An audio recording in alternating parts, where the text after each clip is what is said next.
Hello everyone, আমাদের সপ্তম অধ্যায় পদার্থের গাঠনিক ধর্ম এর আজকের লেকচারে সবাইকে জানাচ্ছি স্বাগতম। আমরা ইনিশিয়াল আগের দিন আলোচনা করছিলাম যে কোনো একটা তরল যখন আমরা থাকবে, সেই তরলটা যখন বাতাসের সংস্পর্শে থাকবে অথবা সেই তরলটা আরেকটা তরল বা বায়বীয় মাধ্যম অথবা যে কোনো কিছুর সংস্পর্শে থাকবে, তখন দেখা যাবে যে তার পৃষ্ঠের যে অণুগুলো আছে সেই অণুগুলো একজন আরেকজনের দিকে কি হবে, আকর্ষিত হবে এবং টান টান একটা টেনশন বল তারা তৈরি করবে এবং অবশ্যই অবশ্যই তাদের যে সারফেসটা আছে সেই সারফেসটা তারা ম্যাক্সিমাম পরিমাণ সংকুচিত করার চেষ্টা করবে। এবং যদি আমরা তরল বরাবর একটা দাগ কল্পনা করি তাহলে অবশ্যই অবশ্যই ভেতরের দিকে আমরা একটা টেনশন ফোর্স সেখানে লক্ষ্য করতে পারবো। রাইট, আমরা এতক্ষণ পর্যন্ত আলোচনা করছি। এখন চিন্তা করো যে কোন একটা জায়গায় আমরা বলছিলাম যে কোন একটা ধরো ফ্রেম আছে, সেই ফ্রেমে উপর আমাদের কি করা আছে, সেই ফ্রেমের উপর আমাদের একটা সাবানের ফোম জাতীয় আর কি, সাবানের ফেনা আর কি সেখানে অ্যাড করা আছে। এখন সেই সাবানের ফেনাটার এই প্ল্যাটফর্ম ধরে যদি আমরা টান দিই, তাহলে সেই টান দিতে অবশ্যই অবশ্যই আমাদের একটা কৃতকাজ দরকার হবে। তাহলে সেই কৃতকাজের মান কত হবে? সেই কৃতকাজের মান হবে হচ্ছে ডাব্লিউ ইজিক্যাল টু আমি যেই পরিমাণ ফোর্স দিচ্ছি এবং তার ফলে যেই পরিমাণ ক্ষেত্রফল বৃদ্ধি পাচ্ছে সেটার পরিমাণ। রাইট, এবং এইখানে ফোর্সের বদলে আমরা আসলে কি লিখবো? ফোর্সের বদলে আমরা লিখবো হচ্ছে টেনশন ফোর্সের মান। তাহলে আমাদের যে কোনো একটা জায়গায় যে কৃত কাজটা হবে সেটা কি, মোটামুটি আমাদের টেনশন ফোর্স যেটা আছে সেই টেনশন ফোর্সের সাথে ডিরেক্টলি কি হবে, কানেক্টেড হবে। রাইট, তাহলে আমাদের দরকার হচ্ছে যে কোন একটা তরল ধরো আছে, তরলের একটা বুদবুদ আছে, এতটুকুর একটা বুদবুদ আছে, এইরকম তরলের একটা বুদবুদ আছে, সেই বুদবুদকে আমরা যদি এখন ভাঙি অথবা সেই ছোট ছোট বুদবুদ দিয়ে যদি আমরা একটা বৃহৎ বুদবুদ তৈরি করি, তাহলে সেই ক্ষেত্রে আমাদের কৃতকাজ কত এটা আমরা বের করার চেষ্টা করব। এখন তার আগে আমাদের কথা হচ্ছে যে ভাই, কেন একটা বড় বুদবুদ ধরেন আছে, সেই বড় বুদবুদটা ফাইটে গেল অথবা সেই বড় বুদবুদটা থেকে ধরো ছোট ছোট বুদবুদ তৈরি হইলো বা পানির এরকম গোলাকার পানির বল তৈরি হইলো। এখন এই জায়গায় কেন আমার কাজ দরকার হচ্ছে? আমাদের কাজ তখনই লাগবে যখন আমি আমার সারফেসের ক্ষেত্রফলকে চেঞ্জ করব। কেননা দেখো, সারফেসের ওই ক্ষেত্রফলটা, এই বৃহৎ অণুটা যখন গঠন হয়েছে, এই বৃহৎ অণুর সারফেসটা আসলে মেইনটেইন হচ্ছে কার জন্য? সারফেসটা মেইনটেইন হচ্ছে হচ্ছে সারফেস টেনশন বা নির্দিষ্ট একটা বলের কারণে। রাইট, তাহলে যেই মোমেন্টে আমি এই সারফেসকে ব্রেক করব, বের ব্রেক করে নতুন একটা সারফেস তৈরি করব, তাহলে সেই সারফেসের জন্য নিশ্চয়ই আমাকে এই বলের বিরুদ্ধে কৃতকাজ করা লাগবে। সো যেই মোমেন্টে কোন একটা বড় তরল বৃহতের ফোঁটা থাকে, সেই বৃহৎ তরলের ফোঁটা থেকে আমার ক্ষুদ্র ক্ষুদ্র তরলের ফোঁটাতে আমি রূপান্তর করি, সেই টাইমে আমার অবশ্যই অবশ্যই একটা কৃতকাজ করতে হয়। রাইট, কার বিরুদ্ধে কৃতকাজ করতে হয়? ওই পৃষ্ঠটানের বিরুদ্ধে আসলে কৃতকাজ করতে হয়, কেননা পৃষ্ঠটান এতদিন ধরে অ্যাডজাস্টেড করে রাখছিল। এখন তাহলে আমাকে তোমরা বলো যে একটা বড় তরলের ফোঁটা আছে অথবা বড় একটা তরলের বুদবুদ আছে, সেই বুদবুদ থেকে অনেকগুলো ধরো কত সংখ্যক, এন সংখ্যক তোমার হচ্ছে ছোট বুদবুদ তৈরি করা হলো। তাহলে আমাদের বড় বুদবুদের যেই ক্ষেত্রফল, সেই ক্ষেত্রফলের মান কি? সেই বড় বুদবুদের সারফেসের ক্ষেত্রফলের মান হচ্ছে পাই আর স্কোয়ার। ধরলাম এই বড় বুদবুদটা হচ্ছে আর ব্যাসার্ধ সম্পন্নের, আর এই প্রত্যেকটা ছোট ছোট যে বুদবুদ তৈরি হয়েছে সেগুলো সব ধরলাম ছোট হাতের আর ব্যাসার্ধের। তাহলে এই ছোট হাতের আর ব্যাসার্ধের হলে এন সংখ্যক আর ব্যাসার্ধের অণুগুলোর মোট সারফেসের মান কত? মোট সারফেসের মান হচ্ছে আমাদের সেম ভাবে 4 পাই আর স্কোয়ার, তবে এখানে হবে কি, এন সংখ্যক।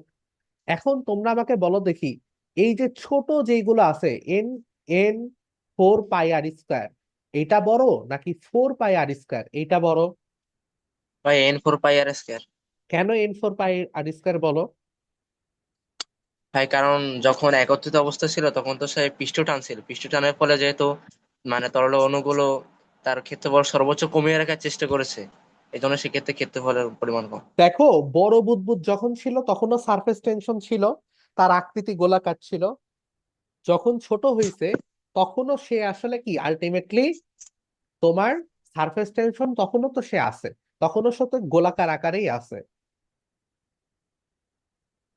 তো সারফেস টেনশনের কারণে যে ক্ষেত্রফল ক্ষুদ্র তা তো না, দুইটাই তো গোলাকার সে। এখানে মেবি আয়তন সেম মনে হয়।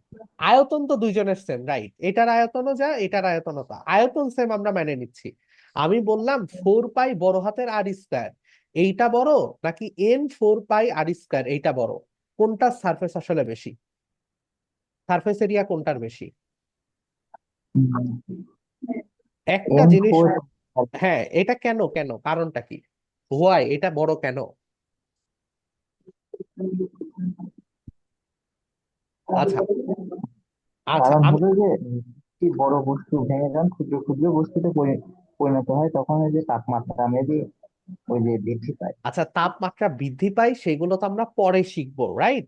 আচ্ছা তাপমাত্রা প্রথমত বৃদ্ধি পায় না, তাপমাত্রা বরং কমে যায়, ঠিক আছে? আচ্ছা সেটাতে আমরা পরে আসবো। কমে যায়, কমে যায়। আচ্ছা এখন আমরা আগে আসি যে ভাই কেন এটা বৃদ্ধি পায়। সব সময় মনে রাখবা যে কোনো বক্র জিনিস যত বেশি বক্র হবে, তার সারফেসের ক্ষেত্রফলের মান তত বেশি হবে।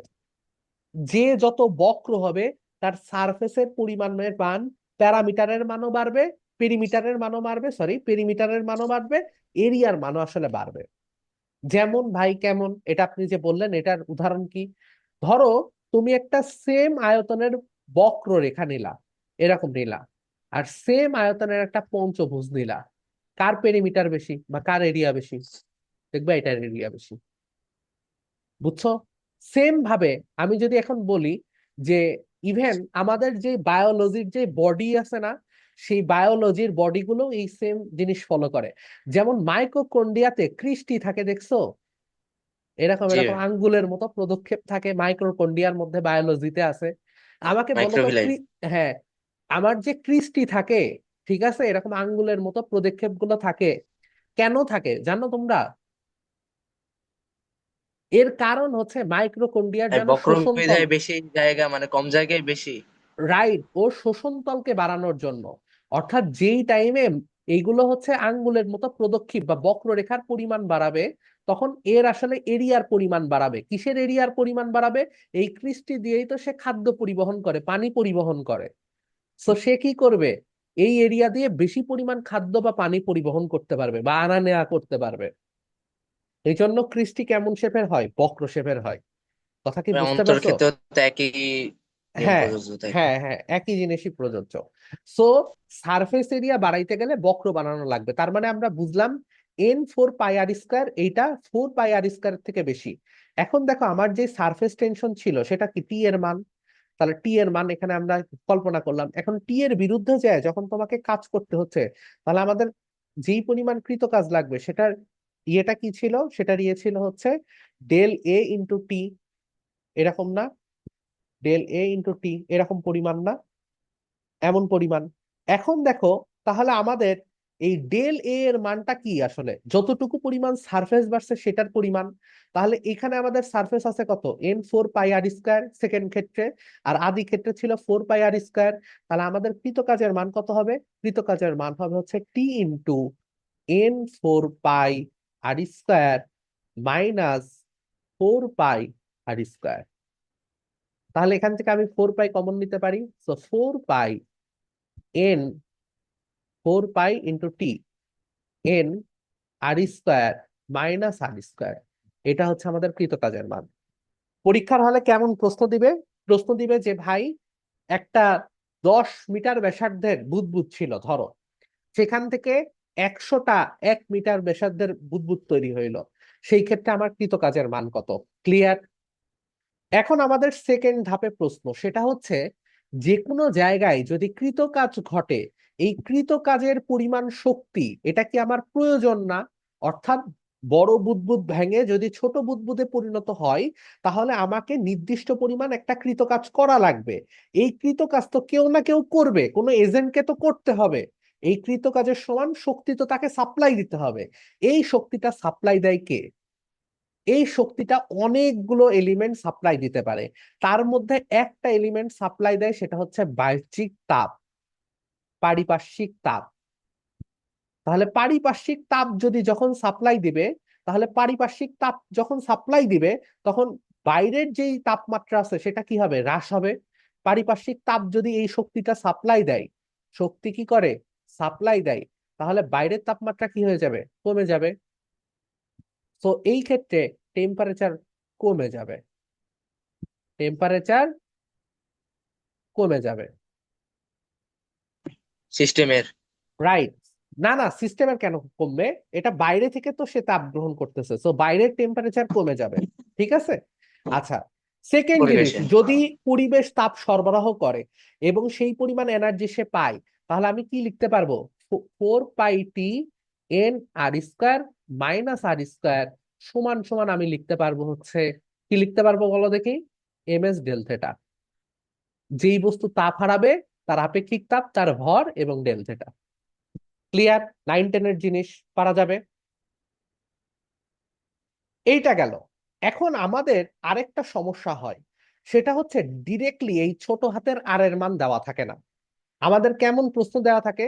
বলা থাকে যে 10 মিটার ব্যাসার্ধের একটা বায়ু বুদবুদ ছিল, সেখান থেকে 100টা ছোট ছোট বায়ু বুদবুদ তৈরি হইল, তাহলে সেই ক্ষেত্রে আমার কৃতকাজের মান কত? অর্থাৎ এন এর মান দেওয়া থাকে কিন্তু ছোট হাতের আর এর মান পাওয়া থাকে না। তাহলে সেই ক্ষেত্রে আমরা হ্যাঁ, কিভাবে আয়তন বের তো করব? সমান, সেখান দিয়ে রাইট, আমরা ব্যাসার্ধ নির্ণয় করবো। রাইট। আমাদের, আমরা জানি যে বুদবুদ যদি ছোটও হয়ে যায়, আলটিমেটলি সবগুলো ছোট ছোট বুদবুদের যদি আমি আয়তনকে যোগ করি, তাহলে সেই সামিশনটা কি হবে? বড় বুদবুদের আয়তনের সমান। So, আমার বড় বুদবুদের আয়তন কত? 4/3 অফ পাই আর কিউব। আর আমার ছোট যেই বুদবুদ গুলো আছে কত সংখ্যক? এন সংখ্যক, তাদের প্রত্যেকের আয়তন কত? 4/3 অফ পাই ছোট হাতের আর কিউব। সেখান থেকে আমরা সম্পর্ক কি দাঁড় করাইতে পারি?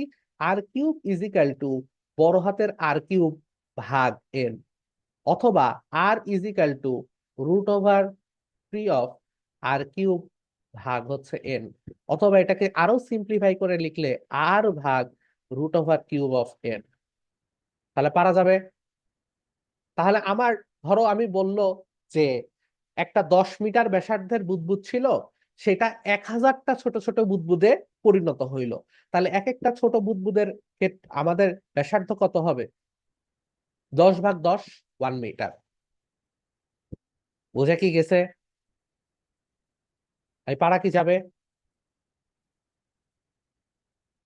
যদি আমাদের বলে 10 মিটার বড় একটা ব্যাসার্ধের বুদবুদ ছিল, সেখান থেকে 1000টা ছোট ছোট বুদবুদ তৈরি হইলো, তাইলে আমাদের সেই ছোট যেই বুদবুদ তৈরি হয়েছে তার ব্যাসার্ধ কত? তাহলে আমাদের কি হবে? আর মানে 10/√3 অফ 1000। তাহলে আমাদের মান কত হবে? তাহলে আমাদের মান হবে হচ্ছে 1 মিটার ব্যাসার্ধ। এক। আচ্ছা, এখন আমাদের সেকেন্ড থট, এখান থেকে আমরা আরেকটা সেকেন্ড থট জেনারেট করব।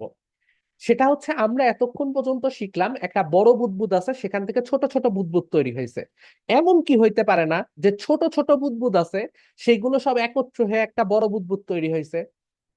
হতেই পারে। জি ভাই, হতে এখন, পারে।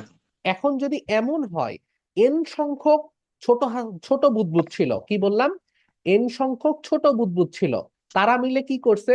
তারা মিলে একটা আর ব্যাসার্ধের বড় বুদবুদ তৈরি করছে। এখন আমার কৃতকাজ কত? সেই ক্ষেত্রেও কৃতকাজের ফর্মুলা সেম, 4 পাই টি এন আর স্কোয়ার মাইনাস আর স্কোয়ার। কিন্তু বলতো, এখানে কি কৃতকাজ আমার পৃষ্ঠটান কর্তৃক হবে, নাকি এখানে কৃতকাজ বরং এক্সট্রা থাকবে? অর্থাৎ সেখানে শক্তির প্রয়োজন নাই, বরং ছোট বুদবুদ থেকে যদি বড় বুদবুদ হয়, তাহলে সেই ক্ষেত্রে কি হবে? শক্তি নির্গত হবে। ছোট বুদবুদ থেকে বড় বুদবুদ বুদবুদ তৈরি হলে কি হবে? বুদবুদ হলে শক্তি নির্গত হবে। আর এই শক্তি যখন নির্গত হবে, কি আকারে নির্গত হতে পারে? টেম্পারেচার আকারে নির্গত হতে পারে। তাহলে টেম্পারেচার আকারে যদি নির্গত হয়, তাহলে বাইরের তাপমাত্রাকে কি করবে? বৃদ্ধি করে ফেলবে। কথা কি বোঝা গেছে? তাপমাত্রা বৃদ্ধি করবে। তাহলে এই আমাদের মোটামুটি ছিল, আমাদের এইখান থেকে একটা বিগ পোর্শন প্রশ্ন আসলে আমাদের কিন্তু ফেস করতে হবে। আমরা কিছুক্ষণ পরে যখন প্রশ্ন সলভে যাব, তখন আমরা একটা বিগ পোর্শনের প্রশ্ন এখান থেকে সলভ করব। আচ্ছা, আমরা তো এখন চিন্তা করলাম যে কোন একটা বুদবুদ ছিল, অনেকগুলো বুদবুদ এসে জোড়া লাগছে। এমন হইতে পারে না একটা বুদবুদকে টাইনেই আমি বড় করলাম? হতে পারে? একটা বুদবুদকে টেনে আমি বড় করলাম, হতে পারে না? অবশ্যই পারে। তাহলে ধরো আমি এবার ধরলাম যে একটা বুদবুদ আছে, যেই বুদবুদটা হচ্ছে R1 ব্যাসার্ধের। কত ব্যাসার্ধের? R1 ব্যাসার্ধের। সেখান থেকে আমি তাকে আরো বড় করে ফেললাম, বড় করে R2 ব্যাসার্ধের একটা বুদবুদ বানাইলাম। বানাইতে গেলে কি করতে হবে? বাইরে থেকে কি করতে হবে? বল দিয়ে তাকে বড় করতে হবে, কেননা সারফেস টেনশন তাকে ছোট রাখতে চাচ্ছিল, আমি জোর করে টেনে ধরে তাকে বড় করতেছি। তাহলে এই টাইমে তোমাকে অবশ্যই অবশ্যই সারফেস টেনশনের বিরুদ্ধে যে কৃত কাজ করতে হবে। তাহলে সেই ক্ষেত্রে কৃত কাজের ফর্মুলা কত? W is equal two WA × T হওয়ার কথা। তাহলে সমান সমান কি হবে? সমান সমান হবে হচ্ছে আমাদের T × 4 pi R2 whole square minus R1 whole square. 4 পাইটাকে আমরা একবারে কমন নিই, তাহলে আমাদের জন্য সুবিধা। T × 4 পাই × R2 square minus R1 square, এটা হওয়ার কথা না? এটা পোলাপাইন রেসপন্স করতে হবে, এটা কি হওয়ার কথা নাকি হওয়ার কথা না? না ভাই, এইট হ্যাঁ, পাইটি হবে ভাই, এইট আচ্ছা, পাইটি। 8 পাইটি হবে, কেন হবে বলো তো? আচ্ছা, আমি তার আগে বলে নিই, এইটা আসলে উত্তরটা ঠিক নাই। তল তো দুইটা। আচ্ছা, এইটা আসলে উত্তরটা ঠিক নাই, এখানে আরো 2 গুণ হবে। এখন আমার প্রশ্ন হচ্ছে কেন 2 গুণ হবে? দুইটা তল তুমি বললা, কেমনে দুইটা তল বলো দেখি এখানে। এখানে দুইটা তল কিভাবে?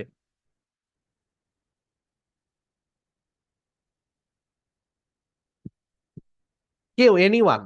এখানে দুইটা তল কিভাবে? আমি উত্তরও বলে দিলাম যে এখানে কৃতকাজের ক্ষেত্রে ΔA × T হওয়ার কথা, অর্থাৎ বল কোন পৃষ্ঠটান, সরি ক্ষেত্রফল ইন্টু পৃষ্ঠটান। ইজি। আমার কথা হচ্ছে কিন্তু একটা সিঙ্গেল বুদবুদকে যখন টেনে লম্বা করা হবে, সেই টাইমে এখানে সূত্র হবে 2 ΔA × T। কিন্তু কেন? এবং গত ক্লাসে আমি এটার একটা হিন্ট দিছি, এবং ও কারণ যেটা ভাই কথা বলছে। দুইটা জায়গায় এটা প্রয়োগ হচ্ছে। আচ্ছা, দুইটা জায়গায় যে প্রয়োগ হচ্ছে তা তো না। তুমি তো একটা জায়গা দিয়ে হোল্ড করো, আরেকটা জায়গা দিয়ে টানো, বুঝছো? একটা জায়গা দিয়ে রেজিস্ট করো যেন না সরে যায়, আরেকটা জায়গা দিয়ে টানো। তো এই জায়গায় দুই জায়গায় তুমি বল প্রয়োগ হচ্ছে, এই কথাটা মিথ্যা কথা, এটা না।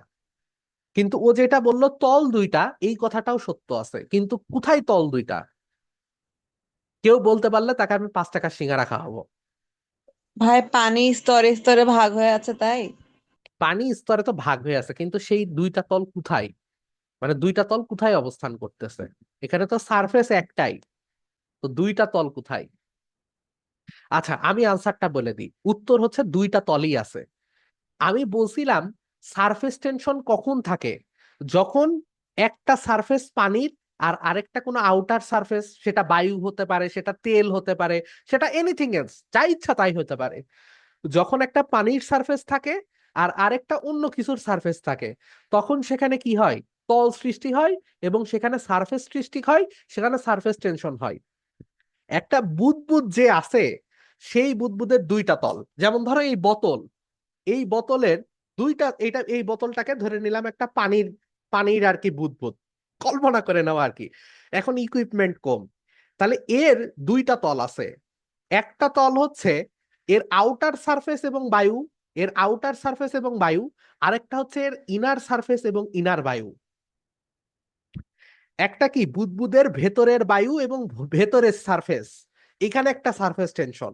আরেকটা কি বুদবুদের বাইরের সারফেস এবং বাইরের বায়ুর স্তর। তাহলে সারফেস যেহেতু দুইটা, জি ভাই তল বুঝছি। যেহেতু দুইটা, তাহলে সারফেস টেনশনও দুইটা, এবং দুইটা সারফেস টেনশনের বিরুদ্ধেই তোমাকে কৃতকাজ করতে হবে।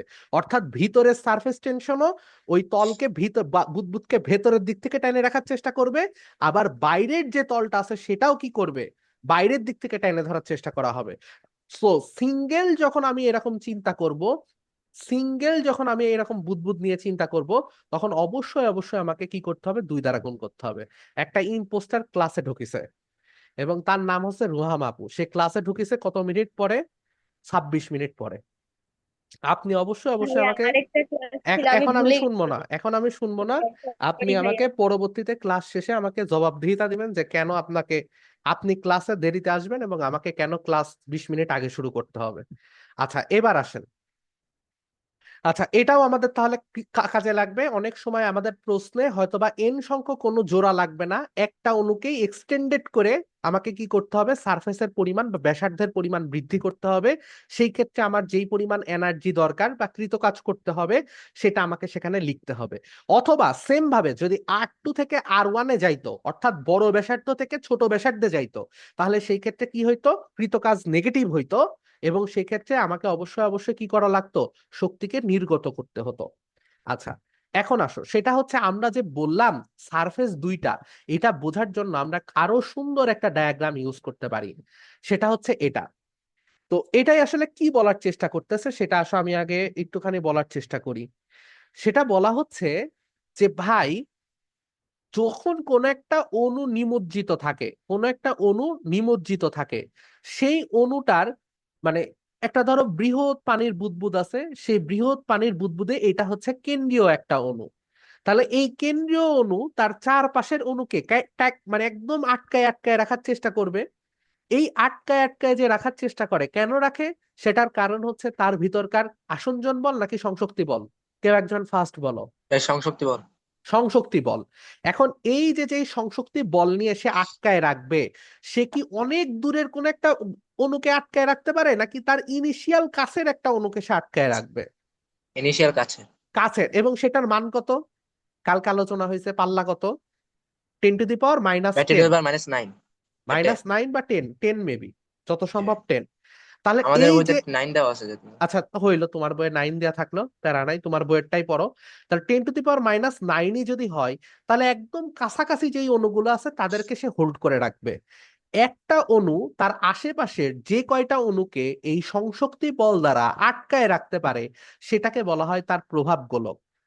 অর্থাৎ এই অণুটা ধরো এতটুকু অঞ্চল ব্যাপী সে আশেপাশের অণুগুলোকে ধরে রাখতে পারে, তাহলে তার প্রভাব গোলক কোনটা? তার প্রভাব গোলক হচ্ছে এতটুকু। এখন যখন প্রভাব গোলকের আন্ডারে আরো অসংখ্য অণু আছে, ধরো এইখানে প্রভাব গোলকের আন্ডারে এখানে একটা অণু আছে, এখানে একটা অণু আছে, এখানে একটা অণু আছে, এখানে একটা অণু আছে, এখানে একটা অণু আছে, এখানে এরকম করে অসংখ্য অণু আছে, আর কেন্দ্রে অণু আছে এইটা। তাহলে এই অণুটা একে এইদিকে টানবে, এই অণুটাকে এদিকে এদিকে টানবে, এই অণুটা তাকে এদিকে টানবে, এই অণুটা তখন এদিকে টানবে, এই অণুটা তখন এদিকে টানবে, এরকম করে প্রত্যেকটা অণুই কি কেন্দ্রীয় অণুকে তার চারপাশে এরকম করে টেনে ধরবে না? যখন চারপাশে সমান পরিমাণ টেনশন বিরাজ করবে, তখন সে কি আসলে নিজে কোনো টেনশন ফোর্স ফিল করবে? তার তো লব্ধি টেনশন না ভাই। Force zero. তার লব্ধি টেনশন ফোর্স জিরো। সো কোন একটা পানির অণু যখন সাবমার্সড অবস্থায়, অর্থাৎ পানিতে নিমজ্জিত অবস্থায় থাকে, পানির ভেতরে থাকে, তখন আশেপাশে অসংখ্য পানির অণু, যাদের কারণে আলটিমেটলি প্রত্যেকটা পানির অণুকে টানতেছে, যার কারণে সেখানে আসলে কোনো ধরনের সারফেস টেনশন থাকার কথা ছিল, সংশক্তি বল আছে ঠিকই, কিন্তু সেই সংশক্তি বল সে ফিল করে না, কেননা লব্ধি সারফেস টেনশন সবগুলো অণুর জন্য তখন জিরো। আশেপাশে সবগুলো অণু তাকে ধরে টানতেছে, সো তার লব্ধি আমার সারফেস টেনশন জিরো। কিন্তু সমস্যাটা হচ্ছে, যখন সে পানিতে আংশিক নিমজ্জিত থাকে, যখন সে পানিতে আংশিক নিমজ্জিত থাকে, তখন তার আশেপাশের এক পাশের অণু আছে, আর আরেক পাশে কি আছে, বায়ু আছে। তাহলে বায়ুর অণুগুলো নিশ্চয় তাকে আর আশেপাশে টানবে না, বা টানলেও কম টানবে, কেননা আশেপাশে টানলে সেটা কি আসঞ্জন বল, আসঞ্জন বলের থেকে পানির সংশক্তি বল, অর্থাৎ পানি টু পানির আকর্ষণ বল বেশি, বায়ু টু পানির আকর্ষণ বল তেমন বেশি না। তাহলে সেই ক্ষেত্রে এই পানির অণুগুলো নিচের দিকে ওকে আটকায় রাখবে, পানির মধ্যে রাখার চেষ্টা করবে। এই পানির মধ্যে যখন তাকে রাখার চেষ্টা করবে, তখন আশেপাশে এরকম যে অসংখ্য পানির অণু আছে সারফেসে, সেই সারফেসের যে পানিগুলো অণুগুলো আছে, তারা কি একজন আরেকজনকে এরকম আটকায় আটকায় আটকায় আটকায় বলয় তৈরি করে রাখবে। এই বলয় যে তৈরি করে রাখবে, বলয় তৈরি করার কারণে এই উপরের অংশটা কি হবে, এমন ভাবে টান টান হয়ে থাকবে নিচের দিকে, যে যার কারণে এই পানির উপর সহজেই তুমি সেট করে চলে যেতে পারবা না। মানে পানিটা তার উপরে একটা অদৃশ্য পরিমাণ টানের কারণে স্তর সৃষ্টি করে রাখবে, যেটাই হচ্ছে সারফেস টেনশনের অন্যতম বড় উদাহরণ। এবং যেই সারফেস টেনশনটাকে কাজে লাগায় পানির উপর দিয়ে কি পোকামাকড় হেঁটে বেড়ায়। পোকামাকড় কেন ডুবে যায় না? পোকামাকড় ওই সারফেস টেনশনটাকে কাজে লাগায় হেঁটে বেড়ায়। কথা কি বুঝতে পারছো? সো সারফেস টেনশন কেন হচ্ছে? অর্ধনিমজ্জিত অবস্থায় যে সকল পানির অণু আছে তারা এই বরাবর নিচের দিকে টান খেয়ে আছে, আর উপরের দিকে তাদের টানার মতো কিছু নাই। তাহলে তার লব্ধি টানগুলো সবগুলো কি নিচের দিকে, নিচের দিকে, নিচের দিকে, এভাবে নিচের দিকে এসে কি করবে, একটা লেয়ার তৈরি করে রাখবে টানের কারণে। যেই টানের কারণে লেয়ার তৈরি করে রাখার কারণে কি হবে, উপরটা টান টান অবস্থায় থাকবে, উপরে একটা অদৃশ্য স্তর দেখা যাবে। এই অণুটা যখন বায়ুতে থাকে, এই অণুটা যখন বায়ুতে থাকে তখন এর অণুর আশেপাশের যে অঞ্চলগুলো আছে সেগুলো থেকে সে টান খায়, কি হয় তখন বৃত্তাকার ভাবে থাকে। এগুলো নিয়ে আমরা অলরেডি আলোচনা করছি, আর আলোচনা না করি। তাহলে পৃষ্ঠটাকের আণবিক তত্ত্ব আসলে কি বলে? পৃষ্ঠটানের আণবিক তত্ত্ব আমাকে এই ব্যাখ্যা দেয় যে একটা অণু, পানির অণু যখন অর্ধনিমজ্জিত অবস্থায় থাকে তখন কেন সে সারফেসে এরকম আকারে আটকায় রাখতে পারে বা পৃষ্ঠটানকে অনুভব করাতে পারে, কিন্তু নিমজ্জিত অবস্থায় কেন সে আসলে পারে না। এখন আমাদের যে পৃষ্ঠটানগুলো আছে এই পৃষ্ঠটানগুলো কয়েকটা জিনিসের উপর ডিপেন্ড করে। প্রথম কথা হচ্ছে টেম্পারেচার। যদি টেম্পারেচার বাড়ে তাইলে কি হবে, পৃষ্ঠটান হ্রাস পাবে। কেন হ্রাস পাবে বলো দেখি একজন। উষ্ণতা বৃদ্ধি পেলে কেন পৃষ্ঠটান হ্রাস পায়? কারোর যদি মাথায় ব্রেন সময়ের থাকে। মধ্যে দূরত্ব বৃদ্ধি গুড। পায়। অনুসময়ের মধ্যে কাইনেটিক এনার্জি বৃদ্ধি পায়, আর কাইনেটিক এনার্জি বৃদ্ধি পাইলে কি ঠিক মতো সংশক্তি বল কাজে লাগাইতে পারবে না, কেননা অণুগুলো ছোটাছুটি ছোটাছুটি করতেছে। তখন কি জি আমি ঠিক মতো সারফেস টেনশন ডেভেলপ করতে পারবো না। সো যত বেশি টেম্পারেচার বাড়বে পৃষ্ঠটান আমার হ্রাস পাবে। আর এমন একটা টাইম হবে যেই তাপমাত্রায় তরলের পৃষ্ঠটান হিউজ আকারে লোপ পাবে। এটাকে কি বলা হয়? এটাকে বলা হয় ক্রিটিক্যাল টেম্পারেচার বা সংকট তাপমাত্রা। ওকে। তার মানে দ্বিতীয়, কত? এটার মান এক একটা ক্ষেত্রে এক এক রকম। যেমন আমি পানির ক্ষেত্রে দেখছিলাম, দাঁড়াও আমাকে একটু দেখতে হবে, 107 না কত এরকম কিছু একটা, মানে ভিন্ন ভিন্ন তরলের ক্ষেত্রে ভিন্ন ভিন্ন রকম সে হচ্ছে এই ক্রিটিক্যাল টেম্পারেচার দেখায়। আমি একটু পরে হচ্ছে আমি দেখায় বলতেছি, আমার কাছে ওটা মানে করা আছে আর কি, বের করা আছে, বাট আমি অ্যাড করিনি। আচ্ছা, সেকেন্ড, তারপর কি বলছে সেটা হচ্ছে যে মুক্ত হ্যাঁ, তলের সংকট তাপমাত্রা বুঝিনি। সংকট তাপমাত্রা সংকট। মানে হচ্ছে যেই টেম্পারেচারে এই পৃষ্ঠটানটা হিউজ আকারের লোপ পাই, বুঝতে পারছেন? এমন একটা টাইম আসে যখন হচ্ছে হঠাৎ করে আপনার ওই যেই পৃষ্ঠটানটা আছে সেই পৃষ্ঠটানটা টোটালি জিরোর মতো হয়ে যায়। ওই জিরোর মতো যেখানে হয়ে যায় সেটাকে আমরা বলি হচ্ছে সংকট তাপমাত্রা। মানে এত পরিমাণ বায়ুর বা সরি এত পরিমাণ পানির আপনার হচ্ছে কাইনেটিক এনার্জি বৃদ্ধি পায় যে সেই কাইনেটিক এনার্জির দরুন সে আর ঠিক মতো সংশক্তি বল ডেভেলপই করতে পারে না, পুরোপুরি টোটালি জিরো মতো হয়ে যায়, মানে পৃষ্ঠটান আর কাজ করে না। তখন সেটাকে আমরা বলি হচ্ছে ক্রিটিক্যাল টেম্পারেচার। ক্লিয়ার? জি। আচ্ছা, দ্বিতীয়ত কি বলছে যে মুক্ত তলটা আসলে দেখতে কেমন সেটার উপর ডিপেন্ড করে পৃষ্ঠটানের মান। যেমন এখানে আমরা বলছিলাম যে দুইটা ফোর্স একসাথে কাজ করে, একটা হচ্ছে সংশক্তি আর একটা হচ্ছে আসঞ্জন। আসঞ্জন বলের মান যদি বেড়ে যায়, আসঞ্জন বল মানে কি, তুমি যেই পৃষ্ঠতলের উপর পানিকে রাখছো সেটার আকর্ষণ যদি বেশি হয়ে যায়, পানি টু আকর্ষণের থেকে ধরো পানি টু কাচের আকর্ষণ মান বেশি হয়ে গেছে, ঠিক আছে? অথবা তুমি হচ্ছে পারদ রেখে দিছো পাত্রের উপরে, সো পারদ এবং কাছের আকর্ষণ বল পারদ টু পারদের থেকে বেশি হয়ে গেছে। তখন কি হয়ে যাবে, পারদটা ছড়ায় যাবে, পারদটা আর ঠিক মতো পৃষ্ঠটান ডেভেলপ করতে পারবে না, কেননা তার পৃষ্ঠটানের থেকে বরং আসঞ্জন মানের মান কি বেশি। তাহলে সেই ক্ষেত্রে আমাদের কোন তলের উপর আসলে রাখা হচ্ছে বা কোন তল তার আশেপাশে আছে সেটার উপরেও এই মানটা ডিপেন্ড করে। তৃতীয়ত কি বলছে, যদি তরলের মুক্ত তলে তেল জাতীয় বা চর্বি জাতীয় ভাসমান পদার্থ থাকে তাহলে পৃষ্ঠটান কমে যায়। আচ্ছা, এটা কেন কমে যায় আমরা একটু পরে এসে আনসার দিচ্ছি, সাবানের কথায় এসে আনসার দিচ্ছি, ঠিক আছে? এটা একটু মনে রাখো, আমরা পরের স্লাইডে আনসার দিব এটা, যে কেন চর্বি জাতীয় পদার্থ থাকলে পৃষ্ঠটান কমে যায়। 4 নাম্বার কি, সেটা হচ্ছে দ্রবীভূত পদার্থের উপস্থিতি। যখন পানিতে কিছু অজৈব পদার্থ ডুবানো হয়, কেমন, যেমন NaCl বা এরকম কিছু ডুবানো হয়, তখন সেখানে কি হয়, তখন পৃষ্ঠটানের মান বেড়ে যায়। কেন বেড়ে যায়? কেননা এই আয়নগুলোর জন্য ইন্টারনাল টার্ন ফোর্স বা ইন্টারনাল যেই ফোর্সের কারণে এরা একে অন্যের কাছে আকর্ষিত হয়ে একটা পানি আরেকটা পানির কাছে আটকায় ছিল, সেই সেটার পরিমাণ আস্তে আস্তে বাড়া শুরু করে, বুঝতে পারছো? অর্থাৎ আয়নগুলো আরো এক্সট্রা ফোর্স ওই সংশক্তি বলের সাথে দেওয়া শুরু করে, যার কারণে এই লবণের আয়ন যেগুলো আছে সেই আয়নগুলো যখন দ্রবীভূত হয় তখন সেগুলো কি হয়, তোমার ভাই আরো আসসালামু পৃষ্ঠটানের আলাইকুম ভাই। পরিমাণ বাড়ানোর চেষ্টা করে। ওয়ালাইকুম আসসালাম। আচ্ছা, আর যদি জৈব পদার্থ সাবান দ্রবীভূত করা হয়, তোমরা কি কেউ সাবানের গঠন পড়ছো যে সাবানের মধ্যে দুইটা অংশ থাকে, বিশেষ করে জি কাপড় ভাই, কাচা একটা সাবান? পানিগ্রাহী আর একটা পানি রাইট। অগ্রাহী। রাইট, এটাকে বলা হয় হচ্ছে হাইড্রোফিলিক আর হাইড্রোফোবিক, রাইট? তো জি যেটা ভাই। হচ্ছে হাইড্রোফোবিক সেটা কি করে, পানিকে আরো দেখলেই তার মাথা টাথা ঠিক থাকে না, সে পানিকে বিকর্ষণ করা শুরু করে। তাহলে এই যে ডিটারজেন্ট বা সাবান সাবান যেগুলো আছে, এই সাবানের কারণে কি হয়, সাবানের কারণে পৃষ্ঠটানটা কমে যায়। কেননা সাবান ওই অংশের মধ্যে কিছু হাইড্রোফোবিক আয়ন তৈরি করে, যেই হাইড্রোফোবিক আয়নগুলো কি করে, পানিকে বিকর্ষণ করে দুই পাশের পানিকে সরায় দেয়, যার কারণে কি হয়, পৃষ্ঠটান কমে যায়।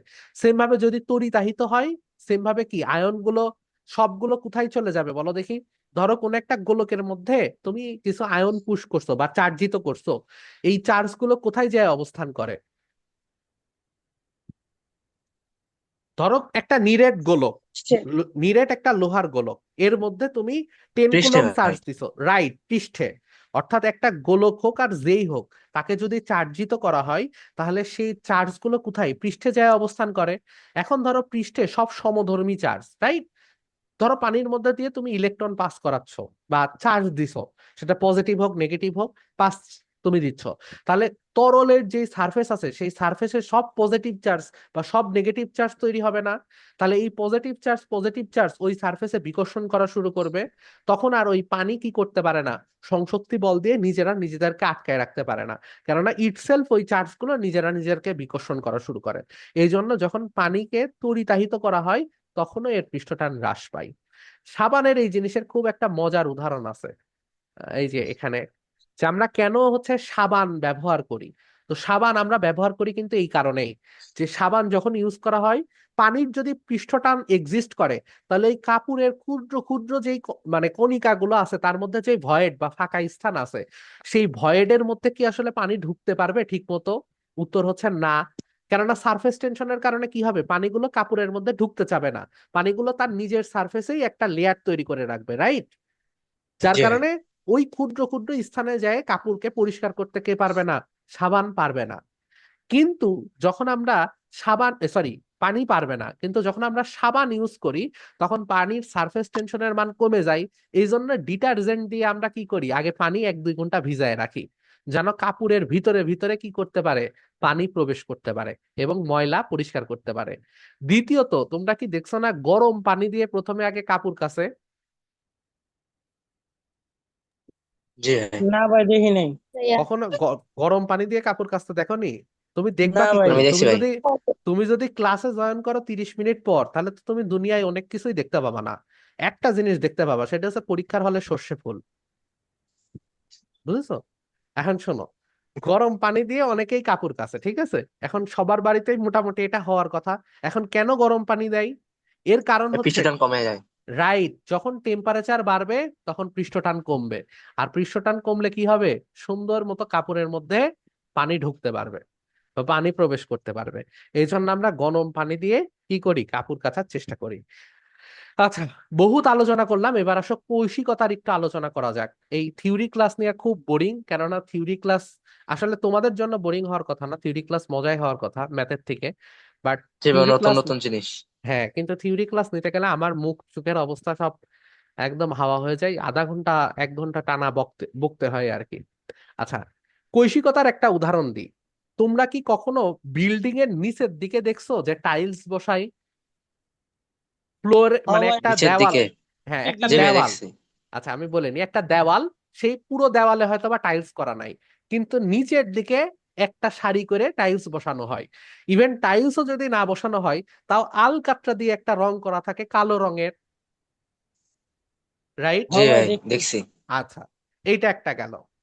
দ্বিতীয়ত, তোমরা কৈশিকতা কোথায় দেখতে পারছো, আমি যদি একটু উদাহরণ দিই, হারিকেন আগে ইউজ হতো, কেউ কি হারিকেন দেখছো?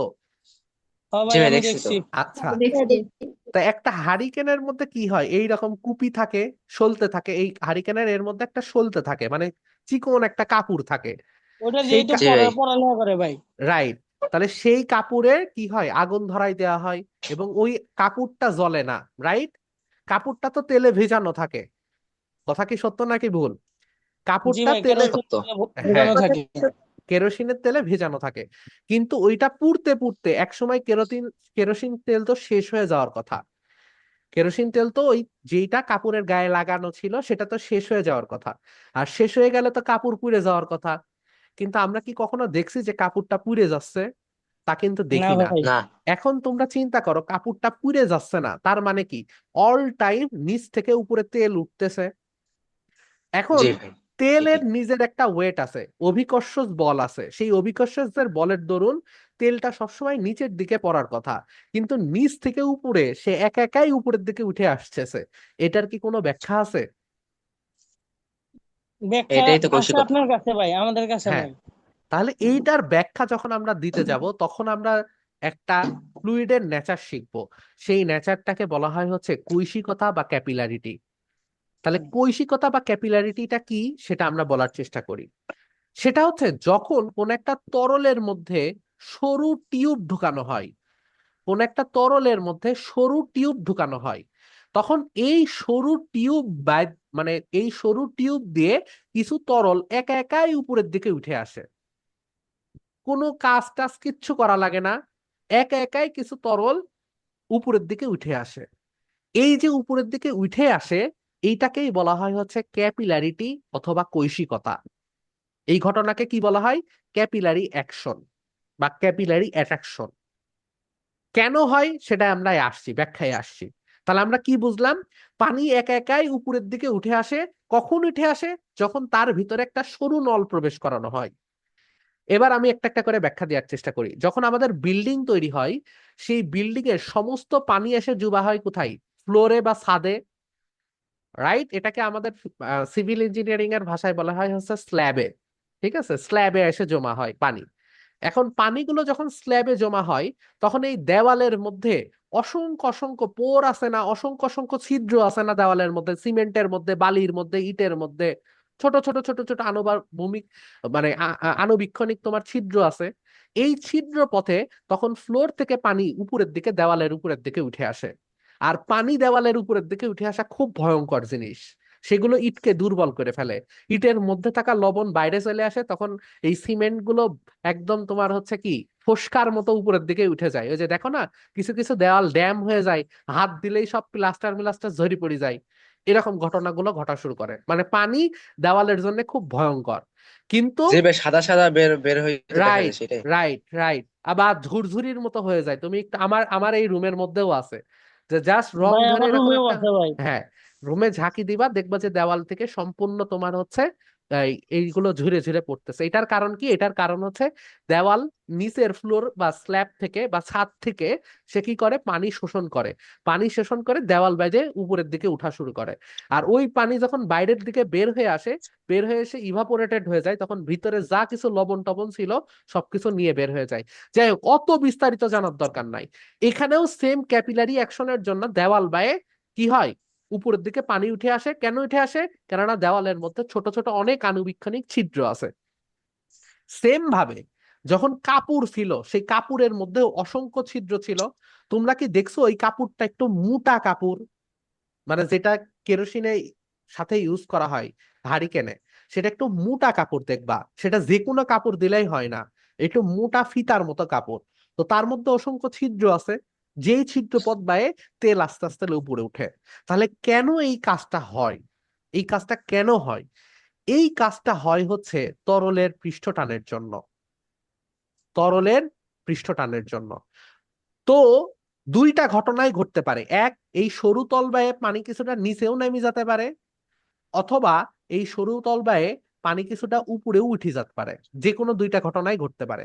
যখন এই তরল পানির যে লেভেল তার থেকে বরং নিজেই একা একাই উপরের লেভেলে উঠে আসে, তখন সেটাকে বলে রাইজ। এবং আমাদের বাংলায় ভাষায় কি বলে? বাংলা ভাষায় বলা হয় আরোহণ। হচ্ছে, হ্যাঁ, তরল তরলের আরোহণ, তাই না? এই যে তরলের হ্যাঁ। উদ্ধারোহণ বা অধিক্ষেপ, ঠিক আছে, তখন সেটাকে বলা হয় কি? ঊর্ধ্বারোহণ। দিলাম, হ্যাঁ, রোহণ। আচ্ছা, হইল। যে তখন যখন রাইজটা ঘটে তখন আসলে কি ঘটনা ঘটে? তখন রাইজটা ঘটে এই কারণেই, যেই কাজ এই পানির অণুকে কি আকর্ষণ করে না? জি ভাই, আসনজন বলের কারণে করে। আসঞ্জন বলের কারণে আকর্ষণ করে। এই কাজ তখন ওই পানিকে আকর্ষণ করে উপরের দিকে টেনে নিয়ে চলে যায়। তাহলে এটা কেন হয়? এটা হয় হচ্ছে কাজ এবং পানির আকর্ষণ বলের কারণে। এবং পানি তো একা একাই যাবে না, পানি তো নিজেও আবার সংশক্তি বল দিয়ে নিজেরা কানেক্টেড। তখন তার সাথেকার কিছু কিছু পানির অণু আবার উপরের দিকে পানির অণুকে নিয়ে যায়। কথা কি বুঝতে পারছো? দুই স্টেপে ঘটে। প্রথমত কাঁচ পানিকে আকর্ষণ করে কিছুটা উপরের দিকে নিয়ে যায়, তার কাছের সারফেস পানির সারফেসকে আকর্ষণ করে। দ্বিতীয়ত পানি আবার পানিকে কিছুটা আকর্ষণ করে সেখানে উপরের দিকে নিয়ে যায়। উপরের দিকে যখন নিয়ে যায় এরকম একটা ঘটনা ঘটায়, তখন সে কাকে হারাই দিচ্ছে? গ্র্যাভিটিকে হারাই দিচ্ছে। দ্বিতীয় জিনিস, এই আসঞ্জন বল কখন ক্রিয়াশীল হবে? যখন সে ক্ষুদ্র দূরত্বে থাকবে। এই জন্য তুমি দেখবা এখানে বলছে সরু কাঁচনল, ঠিক আছে? তুমি যদি মোটা জি ভাই। কাঁচনল দিতা তাইলে কিন্তু আসঞ্জন বল ঠিক মতো ডেভেলপ করতে পারতো না। এবং যখন এই রাইজটা ঘটে তখন কিরকম আকৃতি নাই? দেখবা এরকম একটা ইউ শেপ নাই, এরকম একটা ইউ শেপ নাই। কেন ইউ শেপ নাই? কেননা সে পাত্র কর্তৃক বেশি আকর্ষিত হয়, রেদার দেন সেই মিডিলের পানিকে উপরে উঠাতে পারে। অর্থাৎ সে অবতল তার, আকৃতির। রাইট, এটাকে বলা হয় অবতল আকৃতির। অর্থাৎ সে তার সারফেসের সাথে কাছের সারফেসে থাকা পানির অণুকে কি বেশি উপরের দিকে উঠায় ফেলে, যার কারণে এরকম একটা ইউ শেপ আমরা লক্ষ্য করতে পারি। অর্থাৎ কাচের নলে এরকম একটা ইউ শেপের মতো পানির আমরা লক্ষ্য করতে পারি। ঠিক আছে? ভাই সরু কাতল কোথায় পাবো ভাই? সরু কাঁচনল কোথায় পাবা? সরু কাঁচনল এই যে যেরকম আমাদের থার্মোমিটার, থার্মোমিটারে কি সরু কাঁচনল থাকে না? পারদ থাকে না তার ভিতরে? থাকে তো, কিন্তু বাপ মা কিনে দেয় না। আচ্ছা, বাপ মা কিনা দেওয়ার দরকার নাই। তুমি এমনি মেলা বেশি কথা বলো ভাই, তোমার কথার জ্বালাই আমার মনে হয় ক্লাস মিলাস ছাড়ি দিয়ে আমি ঘুমায় যাই। ঠিক আছে? জি ভাই। আচ্ছা এবার আসো, যখন ডিপ্রেশন ঘটে অর্থাৎ তরলের অবনতি ঘটে, তখন কি ঘটনা ঘটে? তখন যেটা ঘটে সেটা হচ্ছে আমাদের আসঞ্জন বলের মান হয় কম। আসঞ্জন বলের মান কি হয়? আসঞ্জন বলের মান হয় কম, বল হয় কম, বরং সংশক্তি বল হয় বেশি। তাহলে সংশক্তি বল যখন বেশি হবে তখন কি হবে? তখন এই পানির অণুগুলো বরং এইখানকার সারফেসে থাকা পানির অণু বা নিচের যেই পানির অণু আছে তাদের কর্তৃক বেশি আকর্ষিত হবে। যার কারণে তরল উপরে যাওয়ার বদলে পানির যে লেভেল আছে, অথবা যেই তরলেরই যেই লেভেল আছে, সেই তরলের লেভেল থেকে বরং নিচের দিকে নেমে যাবে। এবং যখন নিচের দিকে নেমে যাবে সেটা কেমন আকারে নামবে? সেটা নামবে হচ্ছে উল্টা ইউ আকারে, এইরকম আকারে। কেন এরকম আকারে নামবে? কেন এইরকম একটা শেপ তৈরি করবে?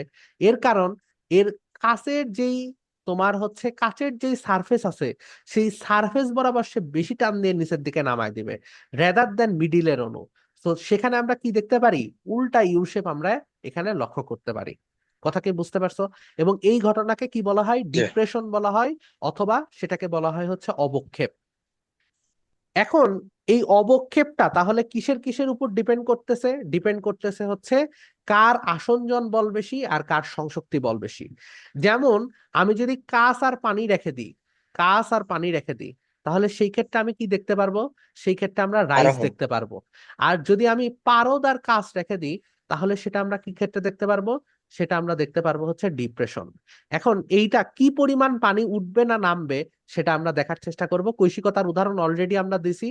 আর সেকেন্ডলি, তোমরা হয়তোবা ক্লাস 7-8-এ যখন বিজ্ঞান বই পড়ছো তখন একটা জিনিস পড়ছো, সেটা হচ্ছে পানি, কৌশিক পানি হচ্ছে গ্রহণ করে, বা কৈশিক পানি হচ্ছে খনিজ লবণ দিয়ে তোমার হচ্ছে উদ্ভিদের মূল দিয়ে আর কি গাছের মধ্যে প্রবেশ করে, রাইট? তো কৈশিক পানি কেন জি ভাই। বলা হয়? দেখো, পানির তো আসলে লেয়ার আছে, রাইট? একটা লেয়ার আছে হচ্ছে গ্রাউন্ড লেভেলে, অর্থাৎ এটা ধরো গ্রাউন্ড লেভেল, এটা ধরো ভূমি। এই ভূমির নিচে গ্রাউন্ড ওয়াটার আছে আরো অনেক নিচে, অনেক নিচে তোমার হচ্ছে কি আছে? পানির একটা ধরো স্রোত মতো আছে, পানির নদী মতো আছে আর কি, পানি মাটির অভ্যন্তরে। ঠিক আছে? এখানে পানি ফ্লো হয় এরকম। সেটা কি অনেক নিচে, যেমন আমরা টিউবওয়েল যখন বসাই তখন অনেক নিচে যাই না? 30 ফিট, 100 ফিট এরকম নিচে যায়, তারপর আমরা পানির ওই স্তর পাই বা পানির লেয়ার পাই। তাহলে উদ্ভিদ আসলে এই লেয়ার পর্যন্ত পানি কিভাবে টেনে বের করবে? তো মাটি কি? মাটি হচ্ছে একটা পোরাস ম্যাটেরিয়াল। পোরাস ম্যাটেরিয়াল মানে কি? ছিদ্রযুক্ত পদার্থ। পানির এই কণাগুলোর মধ্য দিয়েও এই যে প্রত্যেকটা ছিদ্র, এই ছিদ্রগুলো কানেক্টেড, একদম নিচ পর্যন্ত কানেক্টেড। এইগুলো একটা সরু ছিদ্রের মতো আচরণ করে। তখন এই নিচের পানি আস্তে আস্তে আস্তে আস্তে কৈশিকতার কারণে উপরের দিকে উঠে আসে এবং উদ্ভিদের মূল পর্যন্ত পৌঁছায়। এখানে মূলেরও একটা প্রেসার থাকে, মূলও পানি আকর্ষণ করার চেষ্টা করে, আবার এই সরু ছিদ্র পথটা তখন কি সরু ছিদ্র নলের মতো আচরণ করা শুরু করে, মানে মাটির ছিদ্রগুলো সরু ছিদ্র নলের মতো আচরণ করা শুরু করে, এবং যার কারণে নিচের পানি উপরের দিকে সে উঠাতে পারে। কার বিরুদ্ধে যায়? অভিকর্ষজ বলের বিরুদ্ধে যায়। ক্লিয়ার? জি ভাই, আচ্ছা, ক্লিয়ার। আজকে অনেক বায়োলজিও পড়ায় ফেললাম। আচ্ছা, এই ম্যাথটা আমরা করব, তবে ম্যাথটা করার আগে চলো আমরা আগে ভালো জিনিস শিখে আসি। ভালো জিনিসটা হচ্ছে কৈশিকতার একটা প্রমাণ আছে, যেটা আমাদের আজকে করতে হবে। আল্লাহ জানে কৈশিকতার প্রমাণটা কোথায় রাখলাম। আচ্ছা, এইটা। তো কৈশিকতার প্রমাণ আমরা কিভাবে করব? আমরা কিছু অ্যাজাম্পশন করে নিব, অ্যাজাম্পশন করার পরে তারপর আমরা এটার প্রমাণ করতে পারবো। তা আসলে আমরা কিছু অ্যাজাম্পশন করি।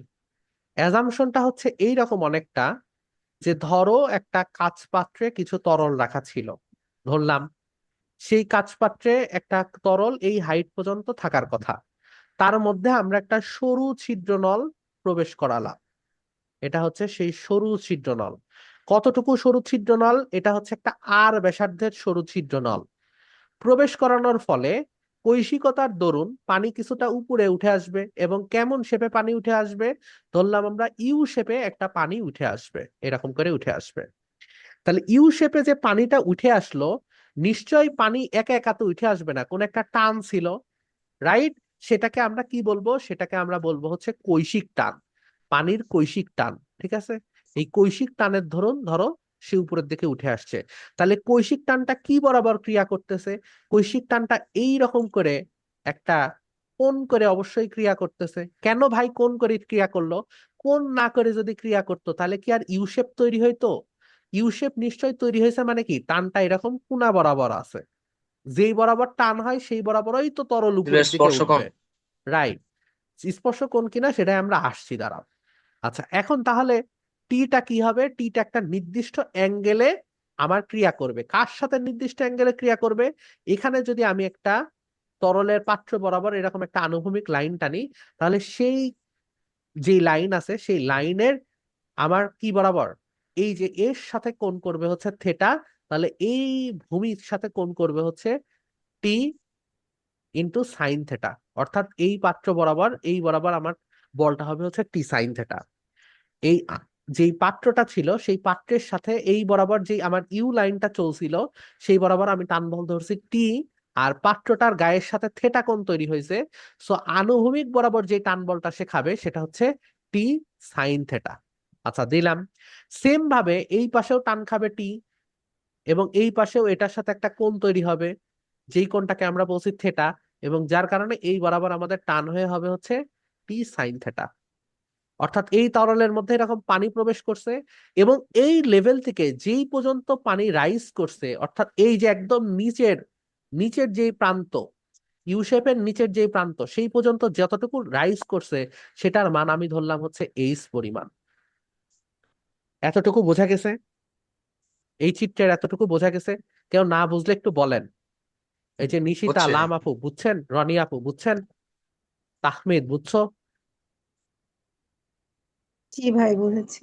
আচ্ছা, তাহলে আমার এখন কাজটা কি? এখান থেকে আমার ডেভেলপ করা একটা ফোর্সের ইকুয়েশন আমি ডেভেলপ করব। কিভাবে ফোর্সের ইকুয়েশনটা ডেভেলপ করব? আমার কাজ হচ্ছে যে ভাই এই বরাবর পানিটা যেই কারণে উপরের দিকে উঠছে, সেটা কি একটা টি বা পৃষ্ঠটান, পানি তার অণুকে জি আকর্ষণ ভাই। করে উপরের দিকে এরকম পৃষ্ঠটান সৃষ্টি করছে, আর নিচের দিকে একটা গ্র্যাভিটেশনাল ফোর্স আছে। তাহলে নিচের দিকে যে গ্র্যাভিটেশনাল ফোর্স আছে, সেই ফোর্সটাকে বিট করে টেনশন ফোর্স উপরের দিকে পানিকে উঠায় নিয়ে চলে গেছে, রাইট?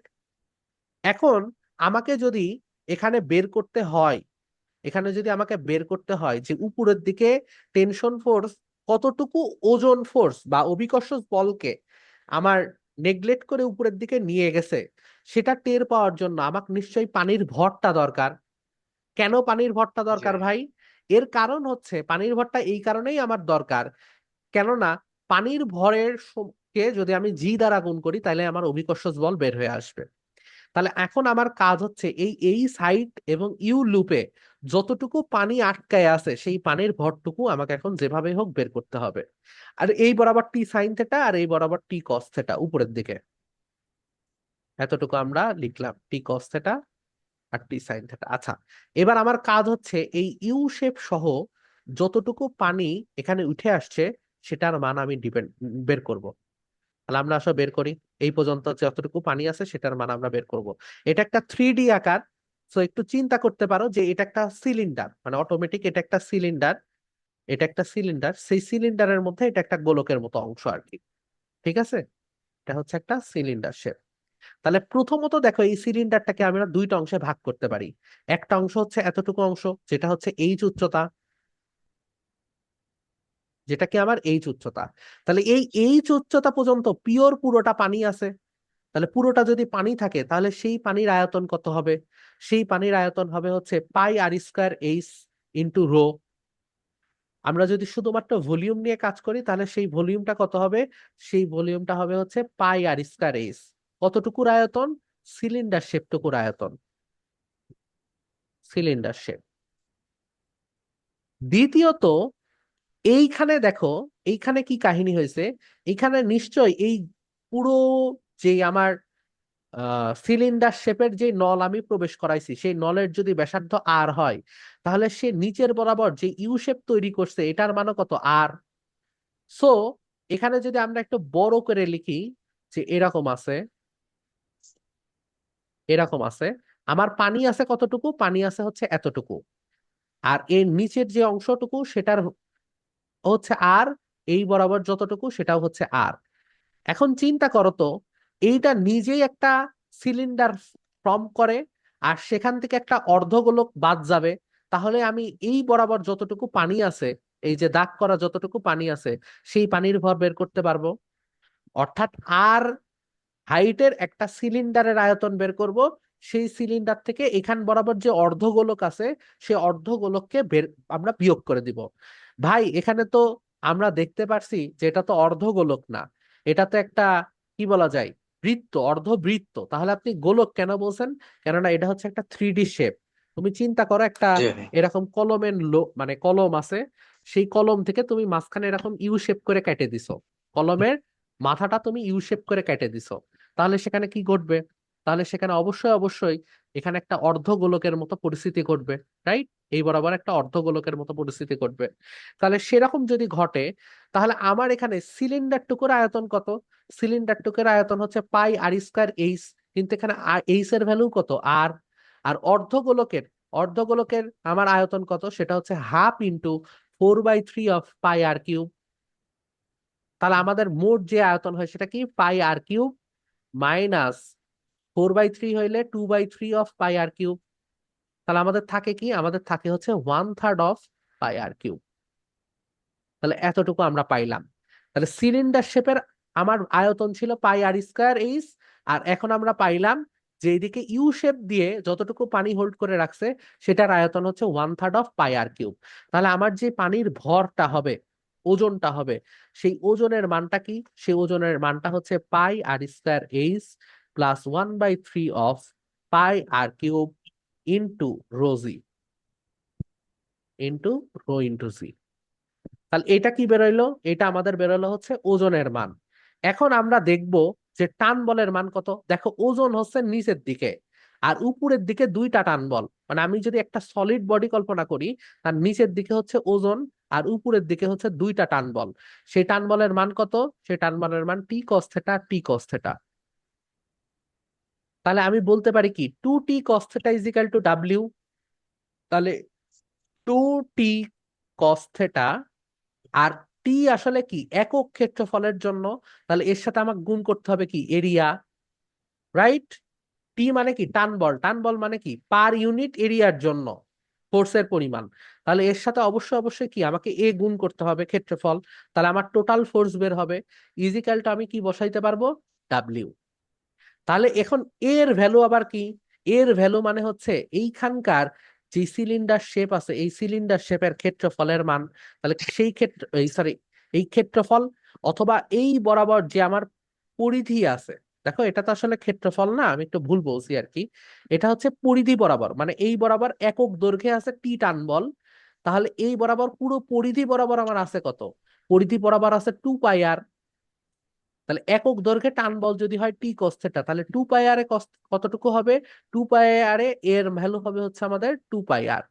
তাহলে আমি লিখতে পারবো 2t cos থিটা ইন্টু 2 পাই আর, রাইট? ইজিক্যালটা আমাদের কত? ডাব্লিউ। এখন দেখো এখানে আমরা একটা ভুল করলাম, সেটা হচ্ছে আমরা যখন টান বল হিসাব করছি, এইটা যদি একটা বৃত্ত হয় তাহলে বৃত্তের আমি দুই পাশ দিয়ে টান বল হিসাব করছি না? তাহলে এই টান বলটা আসলে ঘুরবে কি 360 ডিগ্রি নাকি 180 ডিগ্রি? মানে ধরো এই বরাবর এই টান বলটা আছে, এটা তো আস্তে আস্তে আস্তে আস্তে রোটেট হয়েছে, মানে এই টান বলটা বিস্তার হয়েছে কত? এই 180 ডিগ্রি। আর এই টান বলটা বিস্তার হয়েছে কত? 180 ডিগ্রি না? সো এই টান বলটা কি পুরো পরিধি জুড়ে বিস্তার হয়েছে, নাকি একটা টান বল, একটা টান বল পরিধির এক পাশকে কভার করবে? মানে পরিধির এক পাশ বরাবর আছে হচ্ছে সমস্ত টি কস থিটা, আর আরেক পাশ বরাবর আছে আবার সমস্ত টি কস থিটা। তাহলে এখানে আমি 2 পাই আর দিয়ে না গুণ করে বরং পাই আর দিয়ে গুণ করব। এটা যদি ক্লিয়ার না হও আমি আরেকটুখানি ক্লিয়ার করি। সেটা আমি বললাম যে টি আরেকটু কস, বলো। হ্যাঁ টি কস থিটা যেটা আছে সেই টি কস থিটা কি আমি দুই পাশে দেখাইছি, কিন্তু দেখেন এরকম দুই পাশ করে যদি আপনি হিসাব করেন তাহলে বৃত্তাকার পরিধির চারিদিকেই তো পানি এরকম ইউ শেপে আছে, রাইট? তাহলে চারিদিক থেকেই পানি আসলে টান খাইছে, তাহলে চারিদিক থেকে এরকম টু কস থিটা মানে টি কস থিটা আকারে আছে। সো আপনি যদি একটা টি কস থিটা ধরে চিন্তা করেন যে এই টি কস থিটা কতটুকু রোটেশন করে আছে, তাহলে সেটা 2 পাই আর। আর যদি আপনি এরকম চিন্তা করেন না দুইটা টি কস থিটা আছে, তাহলে দুইটা টি কস থিটা করে জুড়া করে ধরলে কি হবে? পাই আর পর্যন্ত আছে। এবার কি বুঝতে পারছেন? মানে অর্ধ পরিধি ধরলে তার বিপরীত পাশের টি কস থিটা তো অলরেডি কাউন্ট হয়ে যাচ্ছে, কেননা আপনি তো যুগল ধরে ধরে করছেন, মানে টি কস থিটার যুগল ধরে ধরে ধরে আপনি হিসাব নিকাশ করছেন। কথা কি বোঝা গেছে? সো এই জায়গায় আমি 2 পাই আর না ধরে তাহলে আমি পাই আর ধরলাম।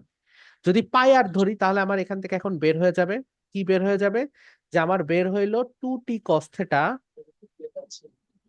পাই আর সমান সমান আমাদের হয় হচ্ছে, এখানে ছিল হচ্ছে pi R square H plus 1/3 of pi R square into rho into g. তাহলে এখানে আবার বের করতে হবে এটা কি, এখানে আবার বের করতে হবে হচ্ছে টি এর মান, অর্থাৎ টান বল বা কৈশিক যেই পৃষ্ঠ টান আছে সেটার আসলে ভ্যালু কত। তাহলে পাই পাই এই দুইটা তো আমাদের কাটা চলে যায় সব জায়গা থেকে, তারপর আরো মনে হয় একটা একটা করে কাটা চলে যায়। তাহলে সব মিলায় আমার যেটা থাকবে সেটা হচ্ছে R rho g into H plus 1/3 of R R R এখানে থাকবে কি 1/3 অফ পাই আর স্কোয়ার ছিল, সরি আর কিউব ছিল, সরি। তাহলে এখানে আর স্কোয়ার থাকবে, আর আমাদের কি থাকবে? নিচে থাকবে হচ্ছে 2 cos থিটা, 2 cos থিটা। আর এখান থেকে একটা একটা করে আর সব গায়েব হবে, আর কিউব, এটা থাকবে হচ্ছে আর স্কোয়ার। তাহলে এইটা হচ্ছে আমাদের সেই টি এর মান, অর্থাৎ কৈশিক টান কতটুকু হবে সেই টি এর মান। তাহলে টি ইজিক্যালটা আমাদের কি হবে? R rho g H plus 1/3 of R square ভাগ 2 cos থিটা। ভাই আর হবে 1/3 বার। 1/3, ও সরি, আর কেন হবে? ভাই আর তো অলরেডি কমন নিয়েছেন একটা বাইরে। আচ্ছা দাঁড়াও একটুখানি, এটা কি আর কিউব ছিল নাকি আর স্কোয়ার ছিল? আর কিউব ছিল, সেখান থেকে আর কাটা গেছে, তারপর আর একটা ও আর কমন আমরা নিয়েছে। হচ্ছে এখানে আরেকটা আর নিয়ে আসছি, সরি। তাহলে এটা হবে হচ্ছে আর, মানে একটা আর কাটা গেছে আর আরেকটা আরকে আমরা কমন ধরছি, রাইট? রাইট। আচ্ছা এটা থাকবে হচ্ছে আর। এইখান থেকে আমরা বেশ কিছু ডিসিশন নিতে পারি। সেই কি কি ডিসিশন নিতে পারি?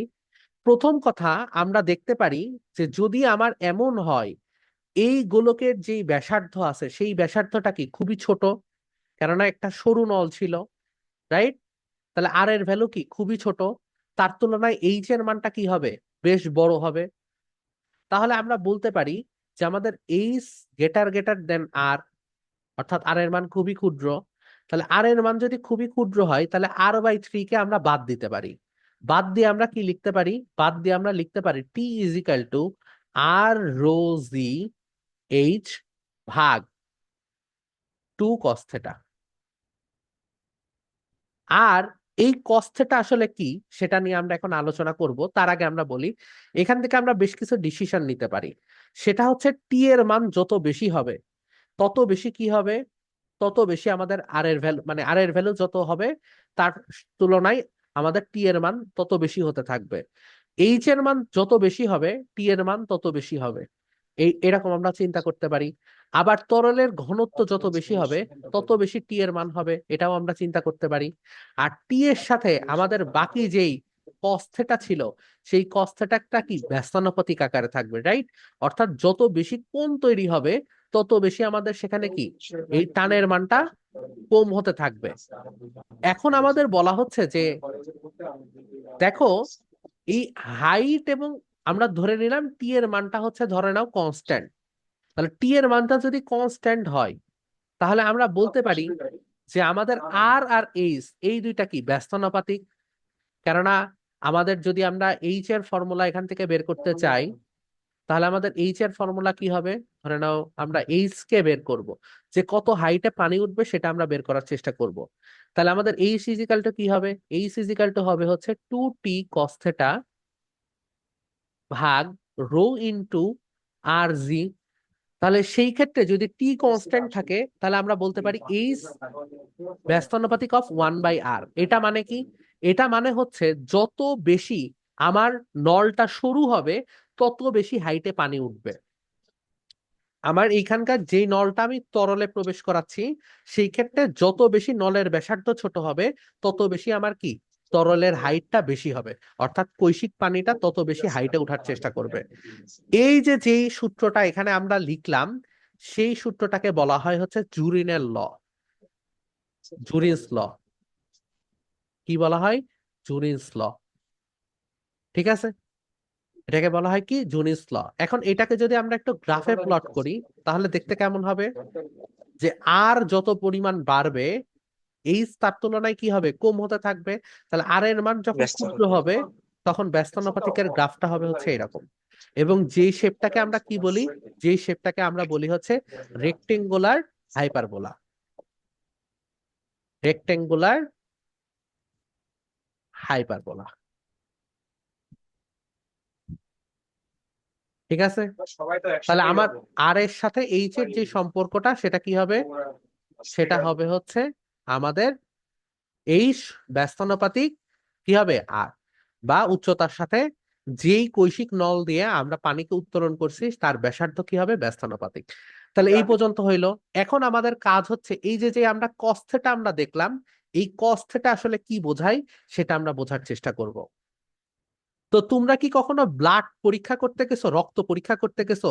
রক্ত পরীক্ষা করার টাইমে কি হয়, হাতটা কাটে, হাতটা কেটে রক্তের একটা ফুটা একটা টাইলস এর উপরে বা রক্ত টেস্ট করে যার উপরে সেই বোর্ডের উপরে ফেলে না? জি ভাই।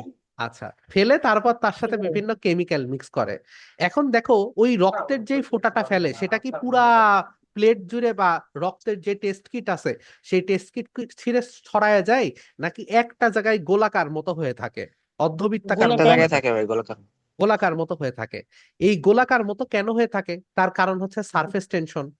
তো সারফেস জমা টেনশনের হয়ে যায় দরুন, ভাই। হ্যাঁ হ্যাঁ ও, হ্যাঁ, রক্ত কিছুক্ষণ পর জমা হয়ে যায় বাট কিছুক্ষণ তো থাকে। অথবা ধরে নিতে পারো কচুরি পানার কথা, যে একটা কচুরি পানার উপর বৃষ্টির একটা ফোঁটা পড়ছে, যেটা নিয়ে কবিরা অনেক কবিতা টবিতা লিখে আর কি, যে কচুরি পানার জি উপরে ভাই, তোমার হচ্ছে প্রেমের কবিতা। আহ, এক ধরি খালি মায়ের দরকার রে ভাই। সবসময় প্রেমের ভাই কবিতা আপনি কেন শুধু লিখবে? সুপারি দেন ভাই, ওরে আমি খুব হ্যাঁ, খুব ভয়ে শেষ করে তাহলে দেবো। প্রকৃতি নিয়েও মানুষজন কবিতা লিখে। এখন শোনো, সেটা হচ্ছে ধরো কচুরি পানার উপর একটা পানির কণা পড়লো, তাহলে এই রকম আকারে পড়ে, রাইট?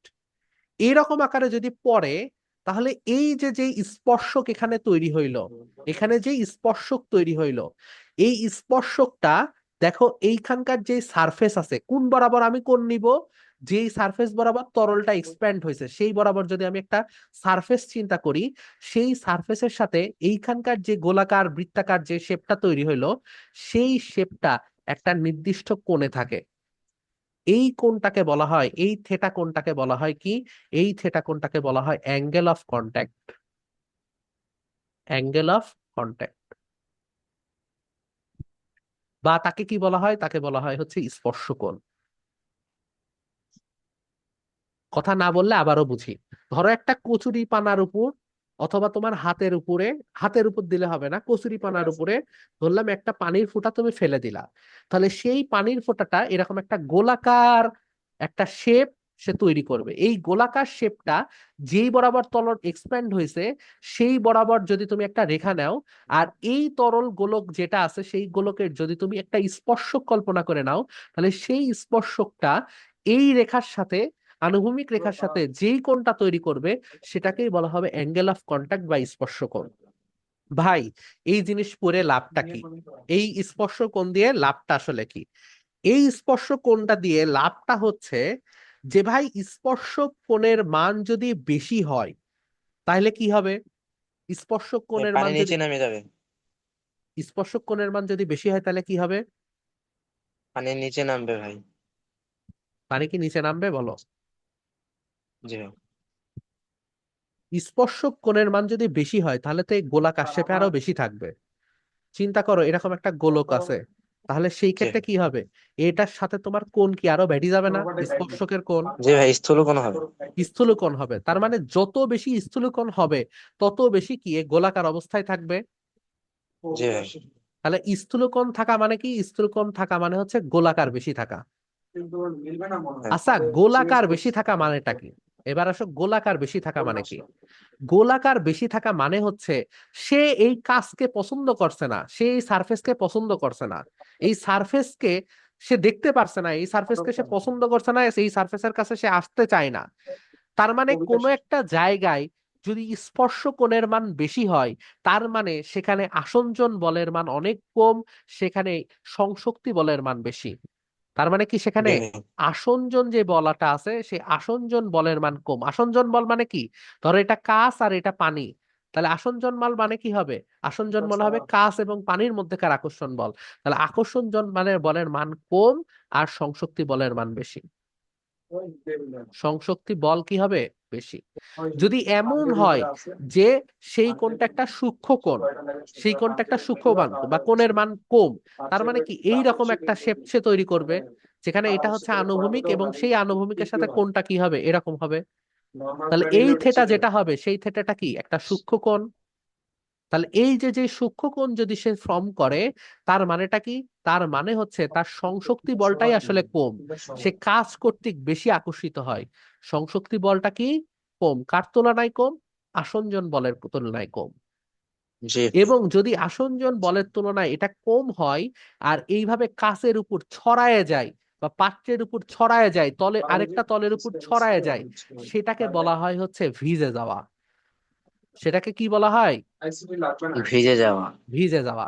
তাহলে তোমরা এখন আমাকে বলো, রেইনকোট যে বানানো হয়, রেইনকোটের ম্যাটেরিয়াল পানির সাথে পানির সাথে আসঞ্জন বল বেশি নাকি কম? কম। কম। এই জন্য রেইনকোটের উপরে পানি স্টেবল হতে ছড়ায় যাইতে পারে না, বরং গড়ায় নিচে পড়ে যায়। কথা কি বোঝা গেছে? তাহলে জি ভাই, রেইনকোটের ছাতা বলেন ম্যাটেরিয়াল তাও কেমন? একই কথা। হ্যাঁ, ছাতা বলুন, ছাতাও সেম। ছাতার উপর পানি ফেলবা, ছাতা কি ভিজে? ভিজে না। কেন ভিজে না না? ভাই। কেননা সেখানে সে যে থেটা কোণ তৈরি করে, অ্যাঙ্গেল অফ কন্টাক্ট তৈরি করে, সেটা একটা সূক্ষ্ম কোণ। পৃষ্ঠ টানের কারণে হয় না? এটা তো পৃষ্ঠটানের কারণে অ্যাঙ্গেল অফ কন্টাক্টটা যে তৈরি হইলো, ও যে গোলাকার শেপ নিল, এই গোলাকার শেপটাই তো নিল পৃষ্ঠটানের কারণে। আর পৃষ্ঠটান মানে কি? সংশক্তি বল বেশি। হ্যাঁ। ক্লিয়ার? আচ্ছা, তা আমাদের দুইটা ডাটা একটু মনে রাখবা, সেটা হচ্ছে যে মোটামুটি কাঁচ এবং বিশুদ্ধ পানি, কাঁচ এবং বিশুদ্ধ পানি, কাঁচ ও বিশুদ্ধ পানি, এদের মধ্যকার যে অ্যাঙ্গেল অফ কন্টাক্ট সেটার মান কত? সেটার মান হচ্ছে 8 ডিগ্রি। এটা কাজে লাগবে, এটা এমসিকিউতে দিবে, এমসিকিউতে এটা মাস্ট দিবে, খুব ইম্পর্টেন্ট। কাঁচ এবং বিশুদ্ধ পানির মধ্যে স্পর্শকোণ কত? আর আমার এখানে কিসের কিসের মধ্যে? কাঁচ এবং পারদের মধ্যে স্পর্শকোণ কত? কাঁচ ও পারদ, এটার মধ্যে স্পর্শকোণ কত? এটার মধ্যে স্পর্শকোণ হচ্ছে 139 ডিগ্রি। অনেক বেশি। অনেক বেশি। এখন আমি একটা কথা বলি, আসো মজার জিনিস দেখো। মজার জিনিসটা হচ্ছে, এখানে একটা পেজ অ্যাড করি। আমি যে বলছিলাম যে পানি এবং কাঁচ তৈরি করে ইউ শেপ, রাইট? পানি এবং কাঁচ জি ভাই। তৈরি করে ইউ শেপ। আর কাঁচ এবং পারদ তৈরি করে উল্টা ইউ শেপ, জি ভাই। রাইট? এরকম উল্টা ইউ শেপ। আচ্ছা, এখন একটু চিন্তা করো তো, কাঁচ এবং পারদ, কাঁচ ও পারদ, লিখলাম কাঁচ ও পারদ, পারদ যখন থাকে তখন এইখানকার সাথে এইখানকার স্পর্শতলের যে কোণ, সেটা কি আসলে কি বলো দেখি, সূক্ষ্ম কোণ নাকি তোমার হচ্ছে স্থূলকোণ? স্থূলকোণ ভাই। এটা কি স্থূলকোণ? বুকাসেল, এটা স্থূলকোণ। কোনটার কথা বললাম? এই যে এখানকার যে থেটা, এটা স্থূলকোণ। ওটা তো এই যে, সূক্ষ্মকোণ।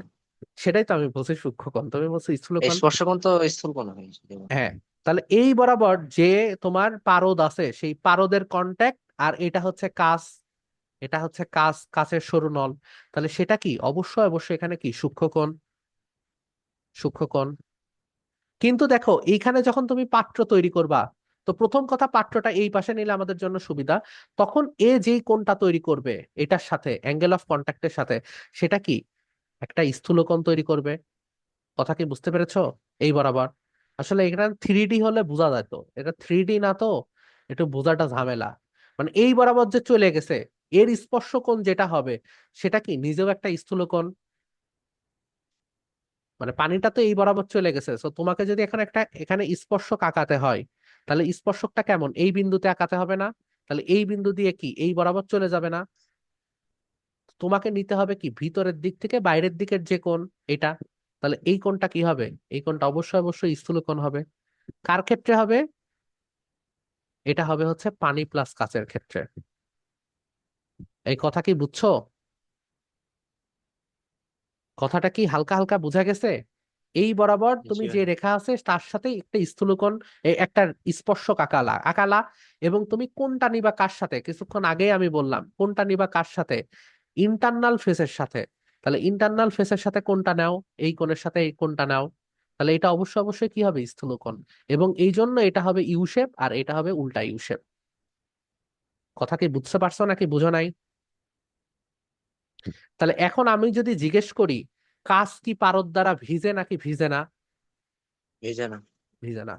এইবার কি বুঝতে পারছো পারদ থার্মোমিটার কেন বানানো হয়? এটার অন্যতম বড় কারণ হচ্ছে কাচের সাথে কাচের সাথে পারদের আসঞ্জন বল কম। যদি আসঞ্জন বল বেশি হইতো, তাহলে পারদ একবার এক্সপ্যান্ড হয়ে যখন এই তরল এই কাচের গায়ে লেগে যেত, সেটা আর পরবর্তীতে টেম্পারেচার কমলেও পারদ বায়ের নিচের দিকে নামতে চাইতো না। কিন্তু পারদের সাথে কাচের আসঞ্জন বল কম বলেই যখনই টেম্পারেচার কমে যায়, তখন সে তার ভলিউমকে ডিক্রিজ করে যখন নিচে চলে আসে, তখন এই পারদের গায়ে, এই কাচের গায়ে আর কোনো পারদ লেগে থাকে না। বুঝছো? কিন্তু অন্য যদি আমি এমন ম্যাটেরিয়াল ওর মধ্যে দিতাম যে হয়তোবা টেম্পারেচার পাইলেই তার ভলিউমেট্রিক ইনক্রিজ ঘটাইতো, ভলিউমেট্রিক এক্সপ্যানশন ঘটাইতো, কিন্তু ঘটাইলে সমস্যা যেটা হইতো, দেখা যেত যে কাচের সাথে তার আসঞ্জন বল খুবই ভালো, তখন ভলিউম যখন ডিক্রিজ হবে টেম্পারেচার নামার টাইমে, তখন সে ওই কাচের গায়ে গায়ে গায়ে গায়ে লেগে থাকতো। এই ঘটনা কি বোঝা গেছে? কত ঘটনা ব্যাখ্যা করে ফেললাম। এই ঘটনা বোঝা গেছে? জি ভাই, ঘটনা বোঝা গেছে। বোঝা গেলে খুবই গুড। বোঝা গেলে এখন আমরা কিছু ছোট ছোট কিছু ম্যাথ করব, ইঞ্জিনিয়ারিং, যেটা কালকে তোমাদের কুইজে আসবে, সেন্ট জোসেফেও আসবে, নটরডেমেও আসবে, এই জাতীয় প্রশ্নই আসবে। আমরা অলরেডি বেশ কিছু কঠিন প্রবলেম সলভ করছিলাম, তোমরা একটু ওইগুলো দেখে যাওয়ার চেষ্টা করো। আর সিকিউটা আমাদের এখন টাইম হচ্ছে না, আমরা সিকিউটা অষ্টম অধ্যায় কিছুটা আগাই, আগানোর পরে তারপর মাঝখানে আমরা একটা এক্সাম রিভিশন দেওয়ার পরে তখন আমরা একটা সিকিউ আর কি সলভ করব। তো আসলে আমরা মোটামুটি 6টা মতো মনে হয় প্রশ্ন আছে, ম্যাক্সিমাম প্রশ্ন আমরা অলরেডি সলভ করে ফেলছি। তো এই 6টা প্রশ্ন একটু সলভ করি আমরা, আসো। তাহলে আমাদের প্রথমটা কি বলছে, প্রথমটা বলছে 1 সেন্টিমিটার ব্যাসের, 1 সেন্টিমিটার কি বলছে, ব্যাসার্ধ কিন্তু বলে নাই। একটি সাবানের বুদবুদ ধীরে ধীরে 10 সেন্টিমিটার ব্যাসে ফুলিয়ে তোলা হয়, এতে কি পরিমাণ কাজ করা হয়? তাহলে বলো দেখি, এখানে কি বুদবুদ জোড়া লাগছে নাকি একটা বুদবুদকেই ফুলানো হয়েছে বাতাসের চাপ দিয়ে, প্রেসার দিয়ে তুলনা হয়েছে ভাই। ফুলানো হয়েছে? তাহলে এখানে আসলে ফুলানোটা কেমনে হয়? আহ ওই যে হাতির ঝিলে এখন নতুন একটা প্রজেক্ট তৈরি হয়েছে যে বেলুন ফুলাই, দেখছো? ফু দিয়ে দিয়ে বেলুনের মধ্যে মানুষ রেখে ফুলাই। তো কোন একটা বুদবুদ এক্সপ্যান্ড করার ওয়ে কি, তার ভিতরে ইনার সারফেসে যে কোনো ভাবে হোক বাতাসের চাপ বৃদ্ধি করা, বুঝছো, তখন ওই জিনিসটা এক্সপ্যান্ড করে। তো যাই হোক, এখন আমাদের বলছে 1 সেন্টিমিটার ব্যাসের একটা বুদবুদ 10 সেন্টিমিটার ব্যাসে পরিণত হয়েছে। তাহলে আমাদের এখানে কৃতকাজের ফর্মুলা কি? কৃতকাজের ফর্মুলা কি, ডাব্লিউ এর ফর্মুলা কি? 8 pi into r2 square minus r1 square. Right. তাহলে আমরা কি লিখবো? আমরা লিখবো হচ্ছে, কি লিখবো বলো, বলো 8 pi t into r2 square r2 square minus r1 square. r1 square. তাহলে 8 × পাই আমরা বসাইলাম, টি এর মান কিসে দেওয়া আছে? নিউটন পার মিটারেই দেওয়া আছে। তাহলে 25 × 10⁻³ ইন্টু r2 স্কোয়ার। r2 মানে কি? r2 মানে হচ্ছে এইটার অর্ধেক, তার জিরো পয়েন্ট মানে ওয়ান 5 সেন্টিমিটার। 5 সেন্টিমিটার বাবারে, এটা জি ব্যাস ভাই। দেওয়া আছে, ব্যাস দেওয়া আছে। তাহলে 5 সেন্টিমিটার মানে কি 0.5 স্কোয়ার মাইনাস 0.005 স্কোয়ার। রাইট? কেন 0.005? কেননা 1 সেন্টিমিটার মানে কি 0.5 সেন্টিমিটার তার ব্যাস। রাইট? তাহলে সেটাকে আমরা প্রকাশ করলে কি আরো 10⁻²² দ্বারা গুণ করতে হবে, তাহলে 0.005 হোল স্কয়ার। তাহলে এটার মান কত আসে? এটার মান আসবে 1.55 ইন্টু 10⁻³ জুল। আচ্ছা, আমি একটা জিনিস একটু ভুল বলছিলাম। আমি পৃষ্ঠ টানের ক্ষেত্রে ভুলে বলে ফেলছিলাম একক ক্ষেত্রফলে বল। একক ক্ষেত্রফলে বল না, টি মানে হচ্ছে একক দৈর্ঘ্যে বল। একক দৈর্ঘ্যের। জি ভাই। এটা আমি একটু মিস্টেক করে ফেলছি। স্পর্শনী বল।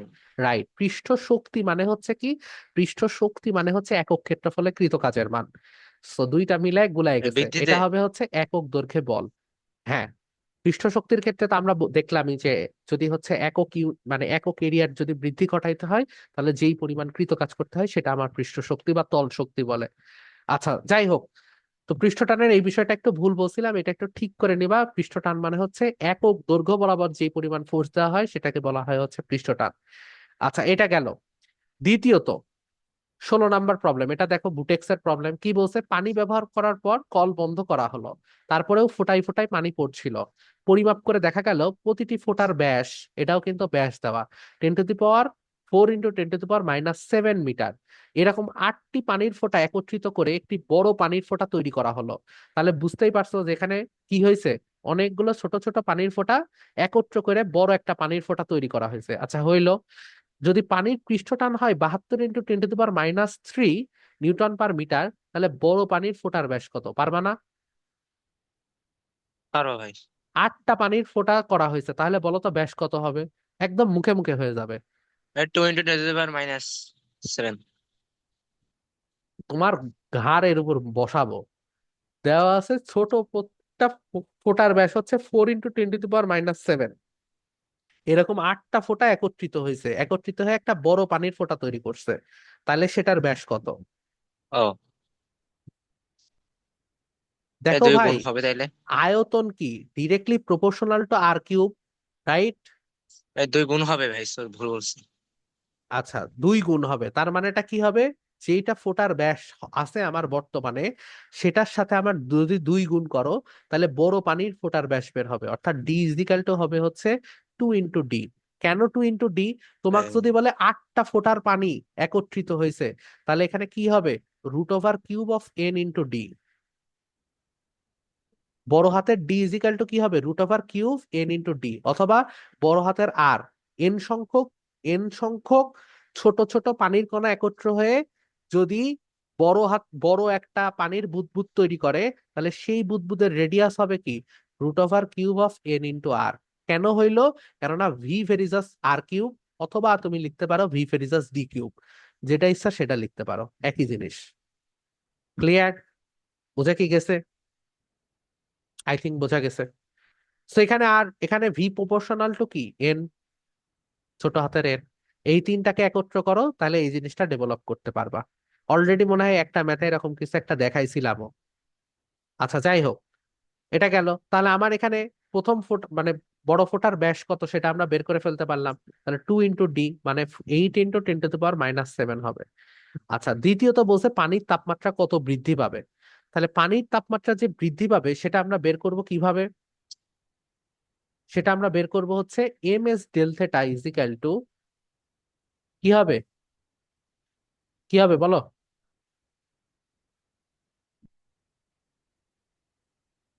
ফোর সিনিয়র পাই বলো, টি ইন্টু এন আর স্কোয়ার মাইনাস আর স্কোয়ার। 4πt ইন্টু এন আর স্কোয়ার মাইনাস আর স্কোয়ার, এরকম হবে। কি করলাম আমরা ভাই? আমরা কিছুই করি নাই, আমরা জাস্ট টি ইন্টু ডেল এ করছি। এই কৃতকাজের মান কত হবে? কৃতকাজের মান হবে, এখানে টি মানে কি, এখানে টি মানে পৃষ্ঠ শক্তি, আর পৃষ্ঠ শক্তি আর পৃষ্ঠ টান একই হয়, এটা আমরা অলরেডি প্রমাণ করে দেখছি, তাই না? তাহলে এটা হচ্ছে পৃষ্ঠ শক্তির মান, ইন্টু কি হবে, ডেল এ। আর ডেল এর মানটা কত? 4π এন আর স্কোয়ার মাইনাস আর স্কোয়ার।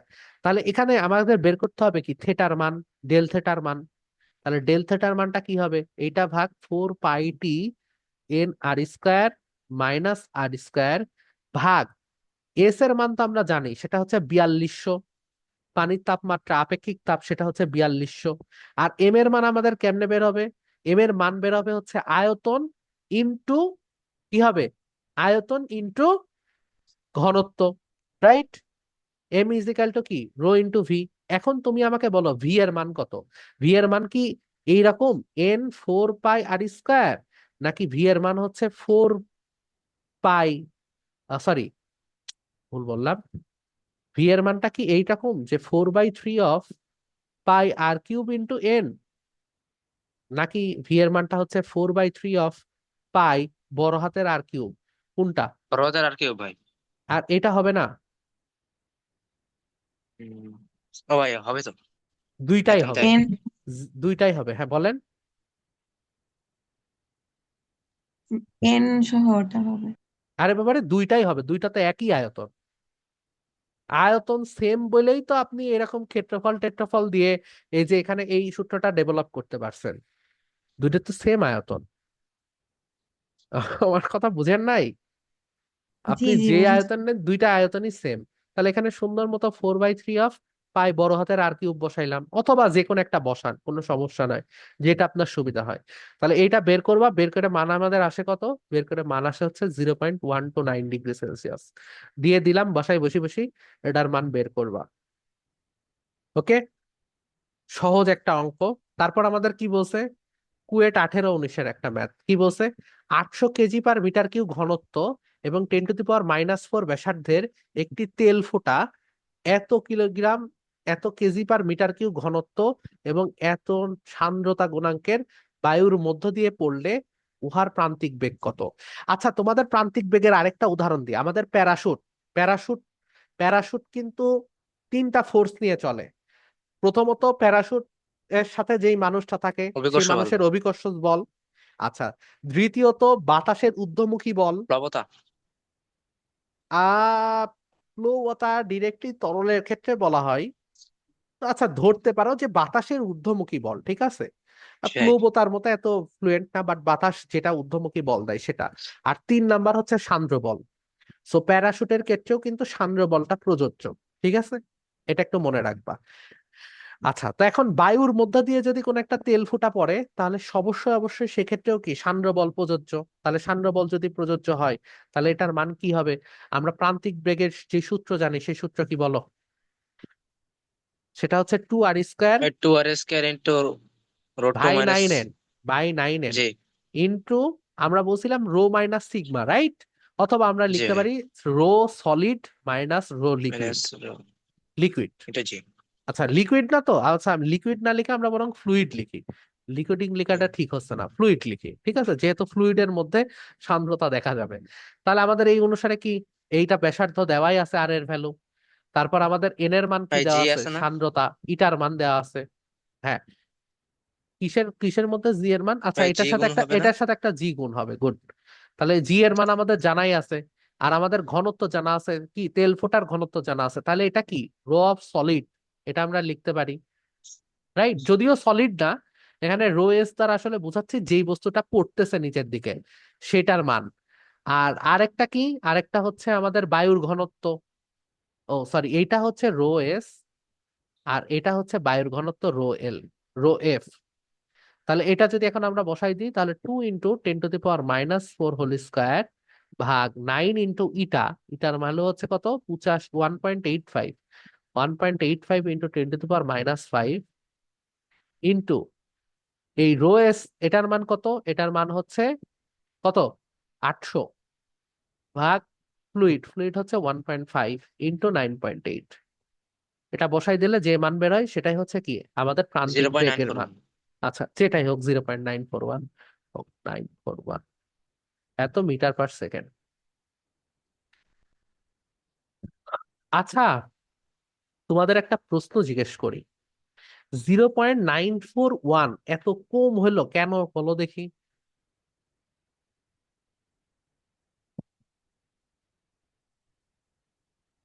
প্রান্তিক বেগ এত কম হলো কেন?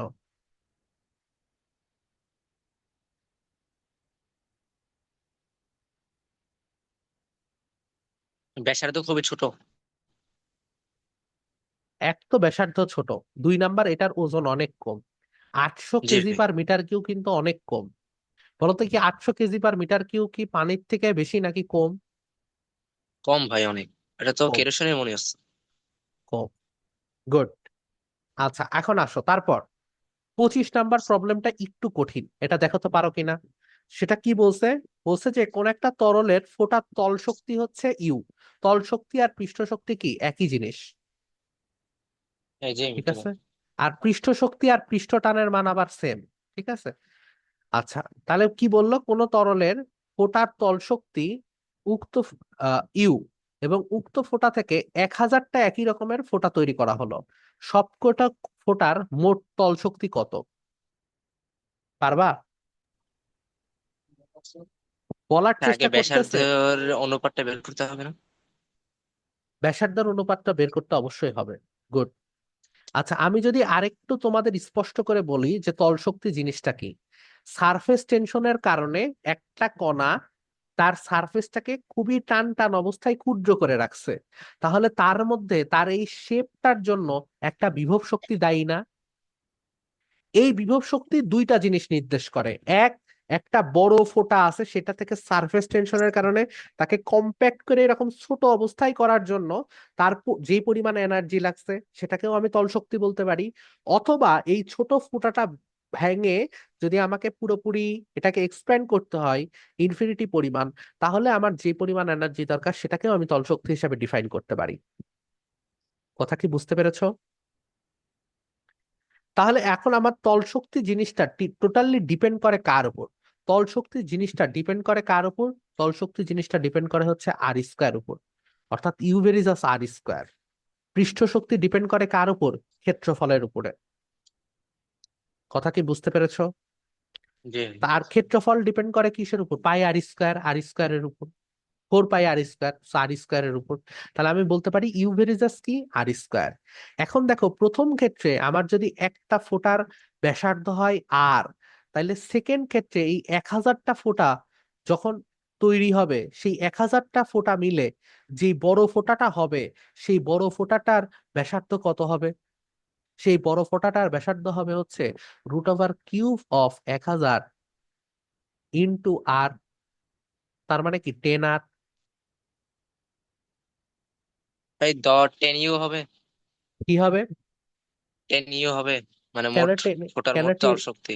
কেন টিউনিং হবে বলো দেখি? হিসাব করে পাইছে ভাই। কিভাবে পাইছো বলো দেখি?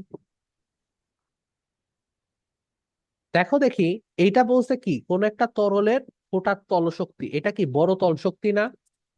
জি ভাই। বড় তল শক্তি।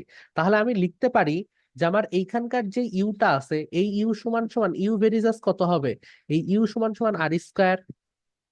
জি তাহলে ভাই। আমি আর সেকেন্ড ক্ষেত্রে আমি ধরলাম যে আমার তল শক্তি হলো সামথিং একটা ইউ 2, এটা ধরলাম ইউ 1 আর এটা ধরলাম ইউ 2। তাহলে সেইটা আবার ভেরিজাস কি? আর স্কোয়ার, এই ছোট হাতের আর স্কোয়ার, রাইট?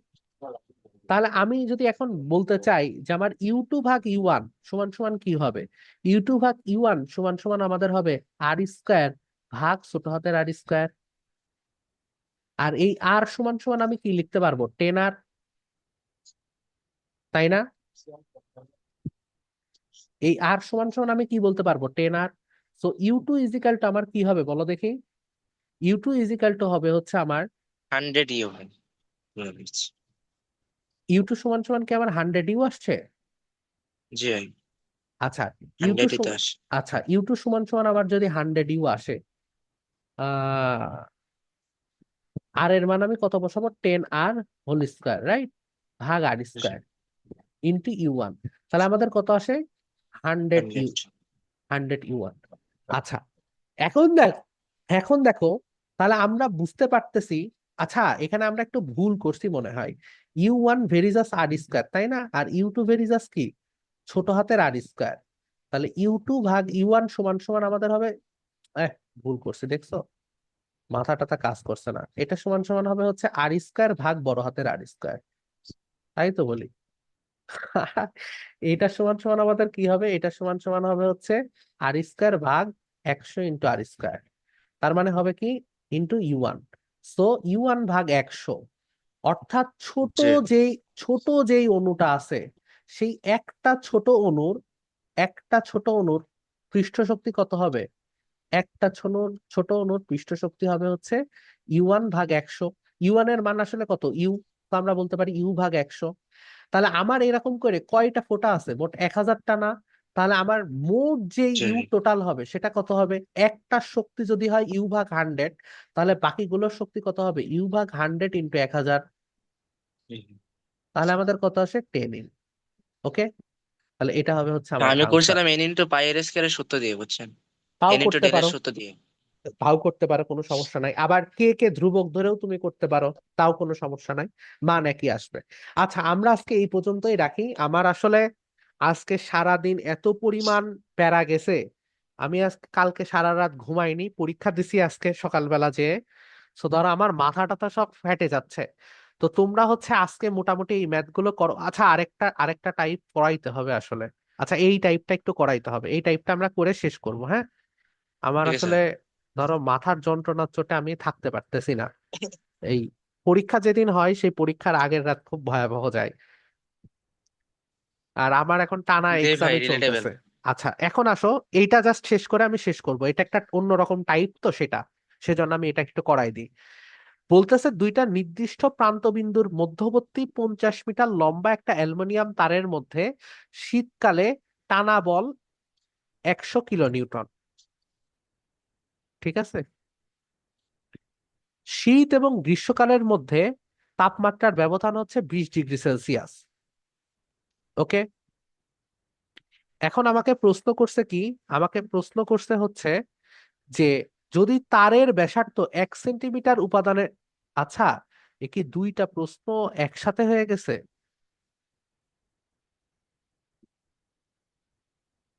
আচ্ছা, যদি তারের ব্যাসার্ধ 1 সেন্টিমিটার এবং উপাদানের তাপীয় প্রসারাঙ্ক 20 × 10⁻⁶ ডিগ্রি সেলসিয়াস হয়, ইয়াং এর গুণাঙ্ক হয় 1.1 × 10⁻⁷ নিউটন পার সেন্টিমিটার স্কয়ার, তাহলে গ্রীষ্মকালে তার দুইটির মধ্যে সৃষ্ট বলের পরিমাণ নির্ণয় করো। অঙ্ক কি বুঝতে পারছো? অঙ্কটা আসো আমি একটুখানি বোঝানোর চেষ্টা করি। জি, এই টানা বল, এটা মনে হয় শীতকালে টানা বলটা আমার দরকার নাই, শীতকালে টানা বলটা মনে হয় হুদাই চলে আসছে আর কি। নাকি বল বৃদ্ধির পরিমাণ বলছে? আচ্ছা, বল বৃদ্ধির পরিমাণও হতে পারে, আমরা দেখি কি হয়। আমাদের ঘটনাটা বলছে এই রকম, যে ধরো দুইটা প্রান্ত দিয়ে আমরা একটা তারকে ধরে রাখছি। সেই তারটা হচ্ছে একটা অ্যালুমিনিয়ামের তার, এবং সেই তারের দৈর্ঘ্য হচ্ছে 50 মিটার। এবং সেই টান বলটা অলরেডি এই বরাবর কিরকম টান খাচ্ছে, অলরেডি এই বরাবর একটা টান খাচ্ছে, যেই টানের মান হচ্ছে 10⁵ রাইট? ঠিক আছে, এতটুকু পর্যন্ত কি বোঝা গেছে? এখন আমাদের বলছে যে এই তারের ব্যাসার্ধ কত, এই তারের ব্যাসার্ধ হচ্ছে 1 সেন্টিমিটার। এতটুকু আমাদের দরকার নাই, আমরা একটু পরে ইউজ করব। ঘটনা হচ্ছে এই টানকে অলরেডি টান টান করে রাখা হয়েছে 10⁵ নিউটন বলে। যখন গরম কাল হবে, তখন তারটা কি কিছু পরিমাণ প্রসারিত হবে না? তারটা কি কিছু পরিমাণ প্রসারিত হবে না? এই কথা বলো, তারটা কি কিছু পরিমাণ প্রসারিত হবে না গ্রীষ্মকালে? জি ভাই, অবশ্যই। তাপমাত্রা বৃদ্ধির জন্য কিছু পরিমাণ প্রসারিত হবে। তাপটার কারণে যদি এই তারটা কিছু পরিমাণ প্রসারিত হয়, তাহলে তারটা প্রসারিত হইতে গেলে এই টান বলের একটা অংশ ওই প্রসারণে ব্যয় হয়ে যাবে। তখন এই টান বলের পরিমাণ কমে যাবে, কেননা প্রসারণ ঘটে গেছে, রাইট? মানে নতুন করে যখন আমার এটার প্রসারিত মান চলে আসবে, বিকৃতি ঘটে যাবে, সেই বিকৃতি ঘটার দরুন সেখানে কি আগের মতো টান বল থাকবে, ফোর্সের মান থাকবে, নাকি ফোর্সের মান চেঞ্জ হয়ে যাবে?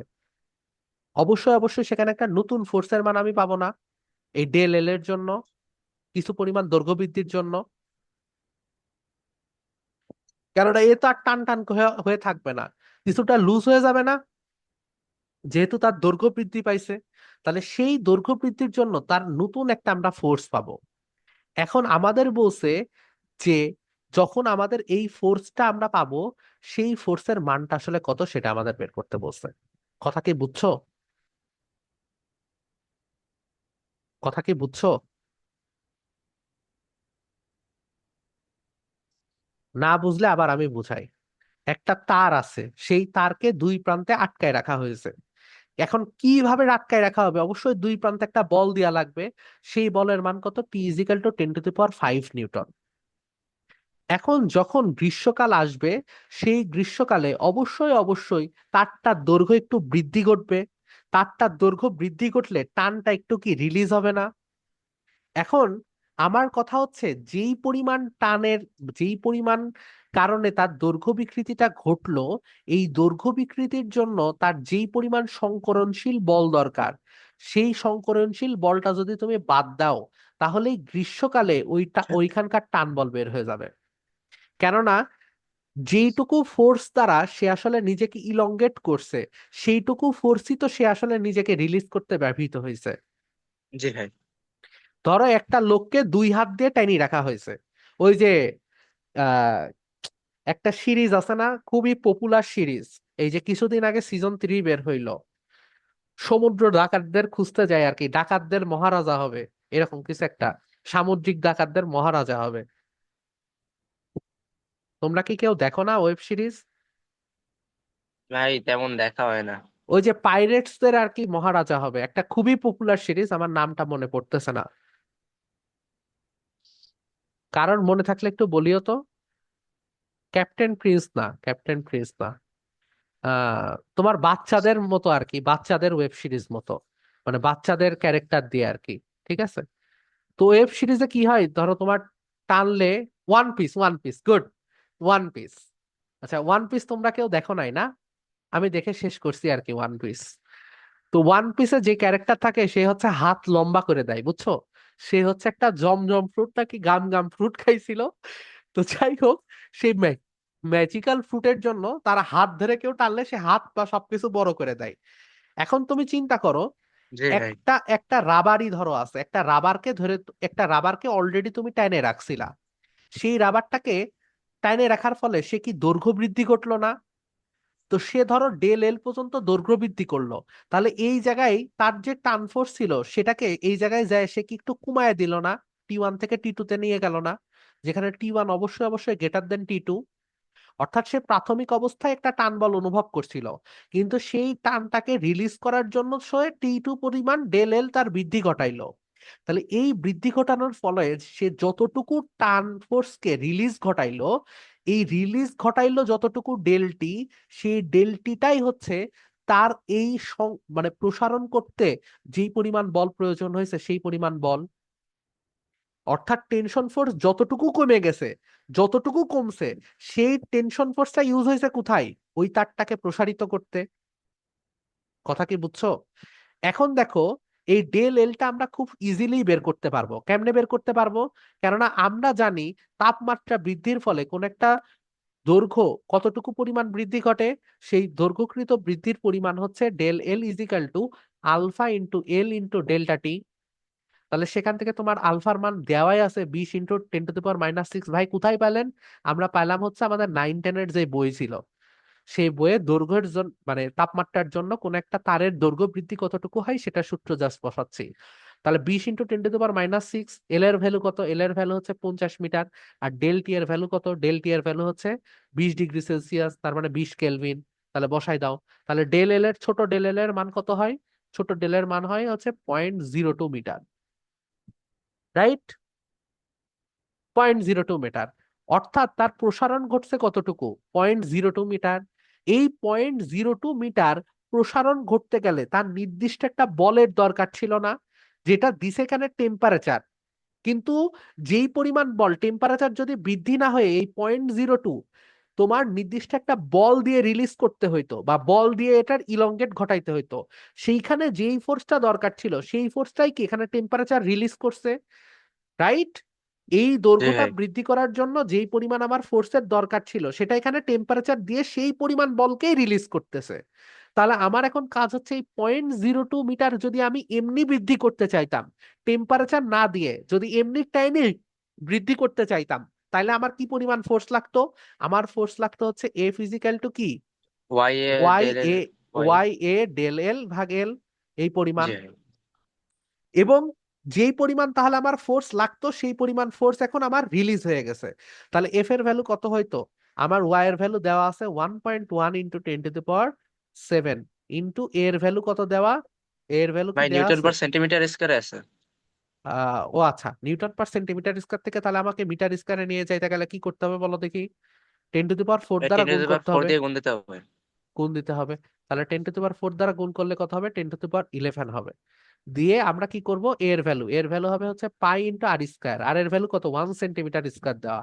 তার মানে কি হবে? 0.5 ইন্টু 10⁻⁻², তাহলে কত আসে? 0.005 হোল স্কয়ার, রাইট? আচ্ছা, আর আমাদের কি থাকে? Into del L, del L এর মান হচ্ছে 0.02 ভাগ আমাদের এল, এল এর ভ্যালু হচ্ছে 50। তাহলে এফ এর ভ্যালু কত আসে? এফ এর ভ্যালু দেখবা আসছে হচ্ছে আমাদের, ভাই 0.005 হয়েছে কেন?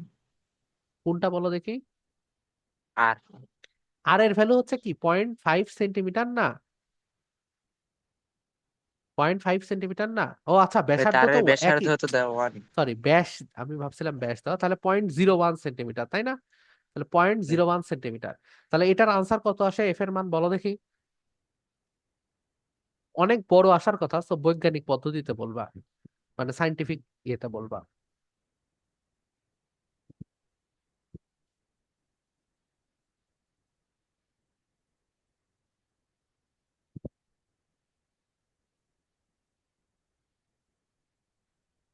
কত আসছে?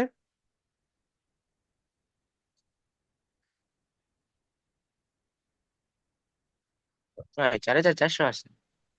কত? 4400। 4,400 তো আসার কথা না। আচ্ছা, এটার মান ভাই আমার, উপর। আমার এখানে দেওয়া আছে 1.38 ইন্টু 10⁻⁴, ঠিক আছে? দেখবা ঠিক আছে কিনা, ওকে? মান বের করে দেখবা যে ঠিক আছে কিনা, ওকে? না তাহলে ভাই এখান থেকে 4400ই আসে। 4,400 আসে, শিওর? আচ্ছা, 4,400 আসলে আসলো। আচ্ছা, নাও না ভাই আসলো। দাঁড়ান দাঁড়ান। আমার মনে হয় ওয়ান কি পয়েন্ট থ্রি বলেন? এইট ইন্টু 10⁻⁴ আসবে, জি ভাই ঠিক আছে, 1.38 ইন্টু 10⁻⁴। 10⁻⁴ এখন তাহলে পাই আমার, দিয়ে গুণ করে নেই। তাহলে আমার এই ফোর্সটা কি হয়েছে? ব্যয় হইতো। তাহলে এই ফোর্সটাকে সে রিলিজ করছে। তাহলে আমার নতুন যে ফোর্সের মান গ্রীষ্মকালে, সামার ভ্যাকেশনে, ঠিক আছে, সামারে, তাহলে সেটার মান কত? সেটার মান হচ্ছে আমার যেই পরিমাণ আগে ফোর্স ছিল 10⁵ মাইনাস যেই পরিমাণ ফোর্স রিলিজ হলো, তার মানে 1.38 ইন্টু 10⁻⁴ নিউটন। তাহলে ইজিক্যাল টু কত হয়? ইজিক্যাল টু হয় হচ্ছে 86177 নিউটন। এটাই হচ্ছে আমার আনসার। আমি আর একটুখানি খুব মনোযোগ দিয়ে বলি। একটা তার অলরেডি টান টান করা অবস্থায় ছিল। এই টানটার যেই মুহূর্তে তাপমাত্রার জন্য দৈর্ঘ্য বৃদ্ধি ঘটবে, তাপমাত্রার জন্য এই তারটার দৈর্ঘ্য হালকা বৃদ্ধি ঘটবে, তখন নিশ্চয়ই টানটা একটু রিলিজ হবে, কেননা দৈর্ঘ্য বৃদ্ধি ঘটছে। যেমন একটা রাবার, একটা রাবারকে যখন ধরে টানা হয়, তখন তার দৈর্ঘ্য যখন বৃদ্ধি ঘটে ফেলে, ডিফর্ম করে ফেলে, তখন তার কি হয়? রাবারটার উপর টেনশন ফোর্সটা একটু রিলিজ হয়। এই রিলিজ হওয়া ফোর্সের মান কতটুকু হবে? বলতেছে এই রিলিজ হওয়া ফোর্সের মান ততটুকুই হবে টেম্পারেচার বৃদ্ধি করার ফলে তার দৈর্ঘ্য বিকৃতি কতটুকু হয়েছে, 0.02। যদি টেম্পারেচার বৃদ্ধি না হয়ে তাকে একটা নির্দিষ্ট টান দিয়ে রিলিজ করা হইতো, তাইলে আমার যেই পরিমাণ ফোর্স ওখানে ইউজ হইতো, সেই পরিমাণ ফোর্সই আমার কি হয়েছে এই ক্ষেত্রে রিলিজ হয়ে গেছে, যখন টেম্পারেচার ওই ফোর্সের জায়গায় ও টেম্পারেচারের দরুন তার দৈর্ঘ্য বিকৃতি ঘটাইছে। তাহলে টেম্পারেচারের দরুন যেই পরিমাণ দৈর্ঘ্য বিকৃতি ঘটাইছে, নর্মাল কোন একটা ফোর্স দিয়ে যদি ওই পরিমাণ সেম পরিমাণ দৈর্ঘ্য বিকৃতি ঘটাইতে যাইতো, তাহলে আমার যতটুকু ফোর্স রিলিজ হইতো সেটাই হচ্ছে নর্মাল টাইমে ফোর্স দিয়ে আমার যদি বিকৃতি ঘটাইতে হয় সেই ফোর্সের মানের সমান।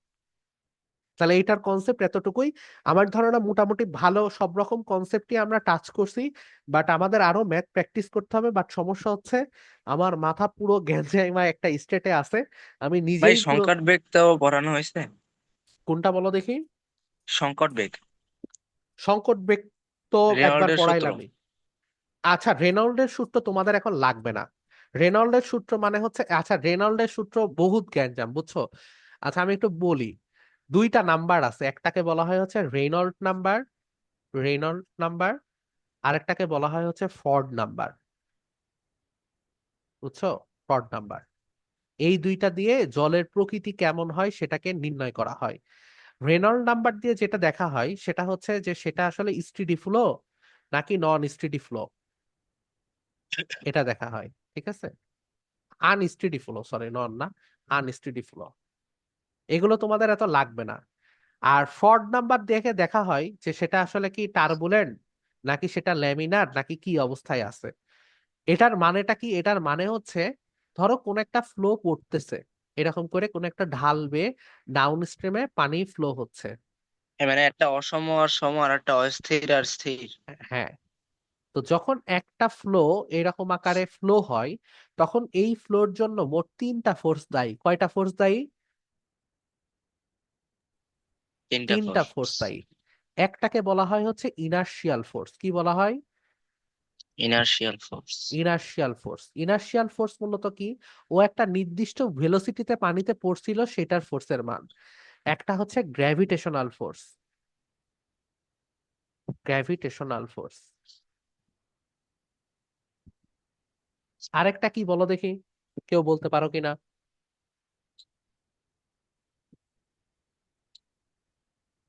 তিনটা ফোর্স এখানে ব্যয় হবে। একটা হচ্ছে ইনার্শিয়াল ফোর্স, অর্থাৎ ও তো একটা ভেলোসিটিতে নিচের দিকে পড়ছিল সেটার মান। আরেকটা হচ্ছে তোমার কি, গ্র্যাভিটেশনাল ফোর্স, অর্থাৎ গ্র্যাভিটেশনাল পুল ওই স্ট্রিম লাইন ধরে ডাউন স্ট্রিমে পানির ফ্লো করাচ্ছে। আরেকটা জিনিস আছে, সেটাকে কি বলে বলো দেখি? বোয়েন্সি ফোর্স।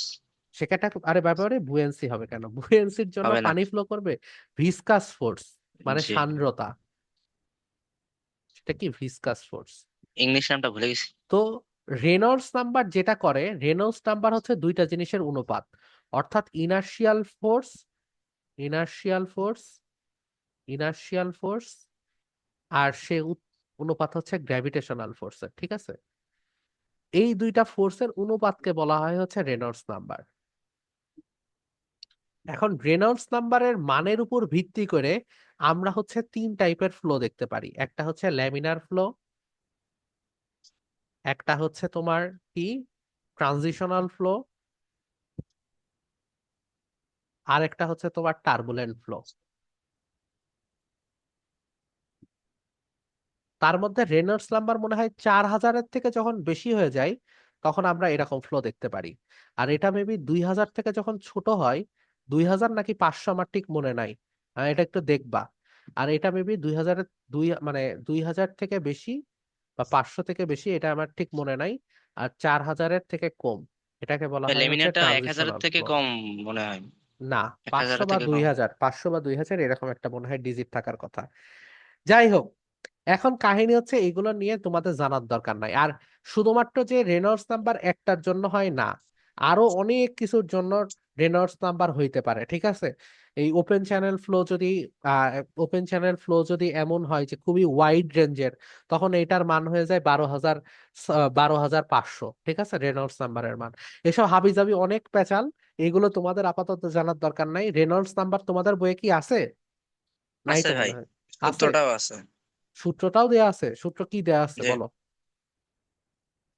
সূত্রটা ঠিক মনে নাই ভাই। কোন আর স্যারের, ইন্টু কোন স্যারের বই দেয়া আছে? ইশাক স্যারের বই। আচ্ছা, সূত্রটা হচ্ছে VR into R is equal to VR ভাগ ভিসকোসিটি, বুঝছো। ভি মানে হচ্ছে বলা হয় ভেলোসিটি, আর মানে হচ্ছে হাইড্রোলিক রেডিয়াস, আর এই ইয়ে মানে মিউ মানে বলা হয় হচ্ছে ভিসকোসিটি। তো এটা দ্বারা প্রকাশ করা হয়, ঠিক আছে। এখন সান্দ্রতা।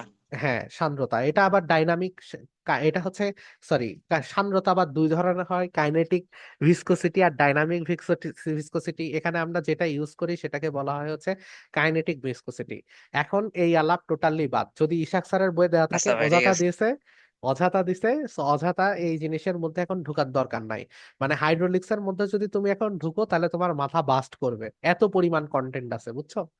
সো আমরা শুধু শুধু ওর মধ্যে না যেয়ে পেঁচাল বাঁধাই, আমাদের যতটুকু দরকার আমরা এতটুকুই শেষ করি। ইনশাল্লাহ বড় হইলে সিভিল ইঞ্জিনিয়ারিং বললে বা মেকানিক্যাল ইঞ্জিনিয়ারিং এসব হাবিজাবি পড়লে তখন অনেক কিছু এরকম হাইড্রোলিক স্ট্রাকচার নিয়ে শিখতে পারবা। ওকে, আচ্ছা এখন আমরা আচ্ছা তাহলে ভাই, এই ঠিক আছে। পর্যন্তই রাখি। ইনশাল্লাহ আমরা নেক্সট কোনো লেকচারে, নেক্সট দিন অবশ্যই শুক্রবার থেকে আমরা শুরু করব হচ্ছে অষ্টম চ্যাপ্টার।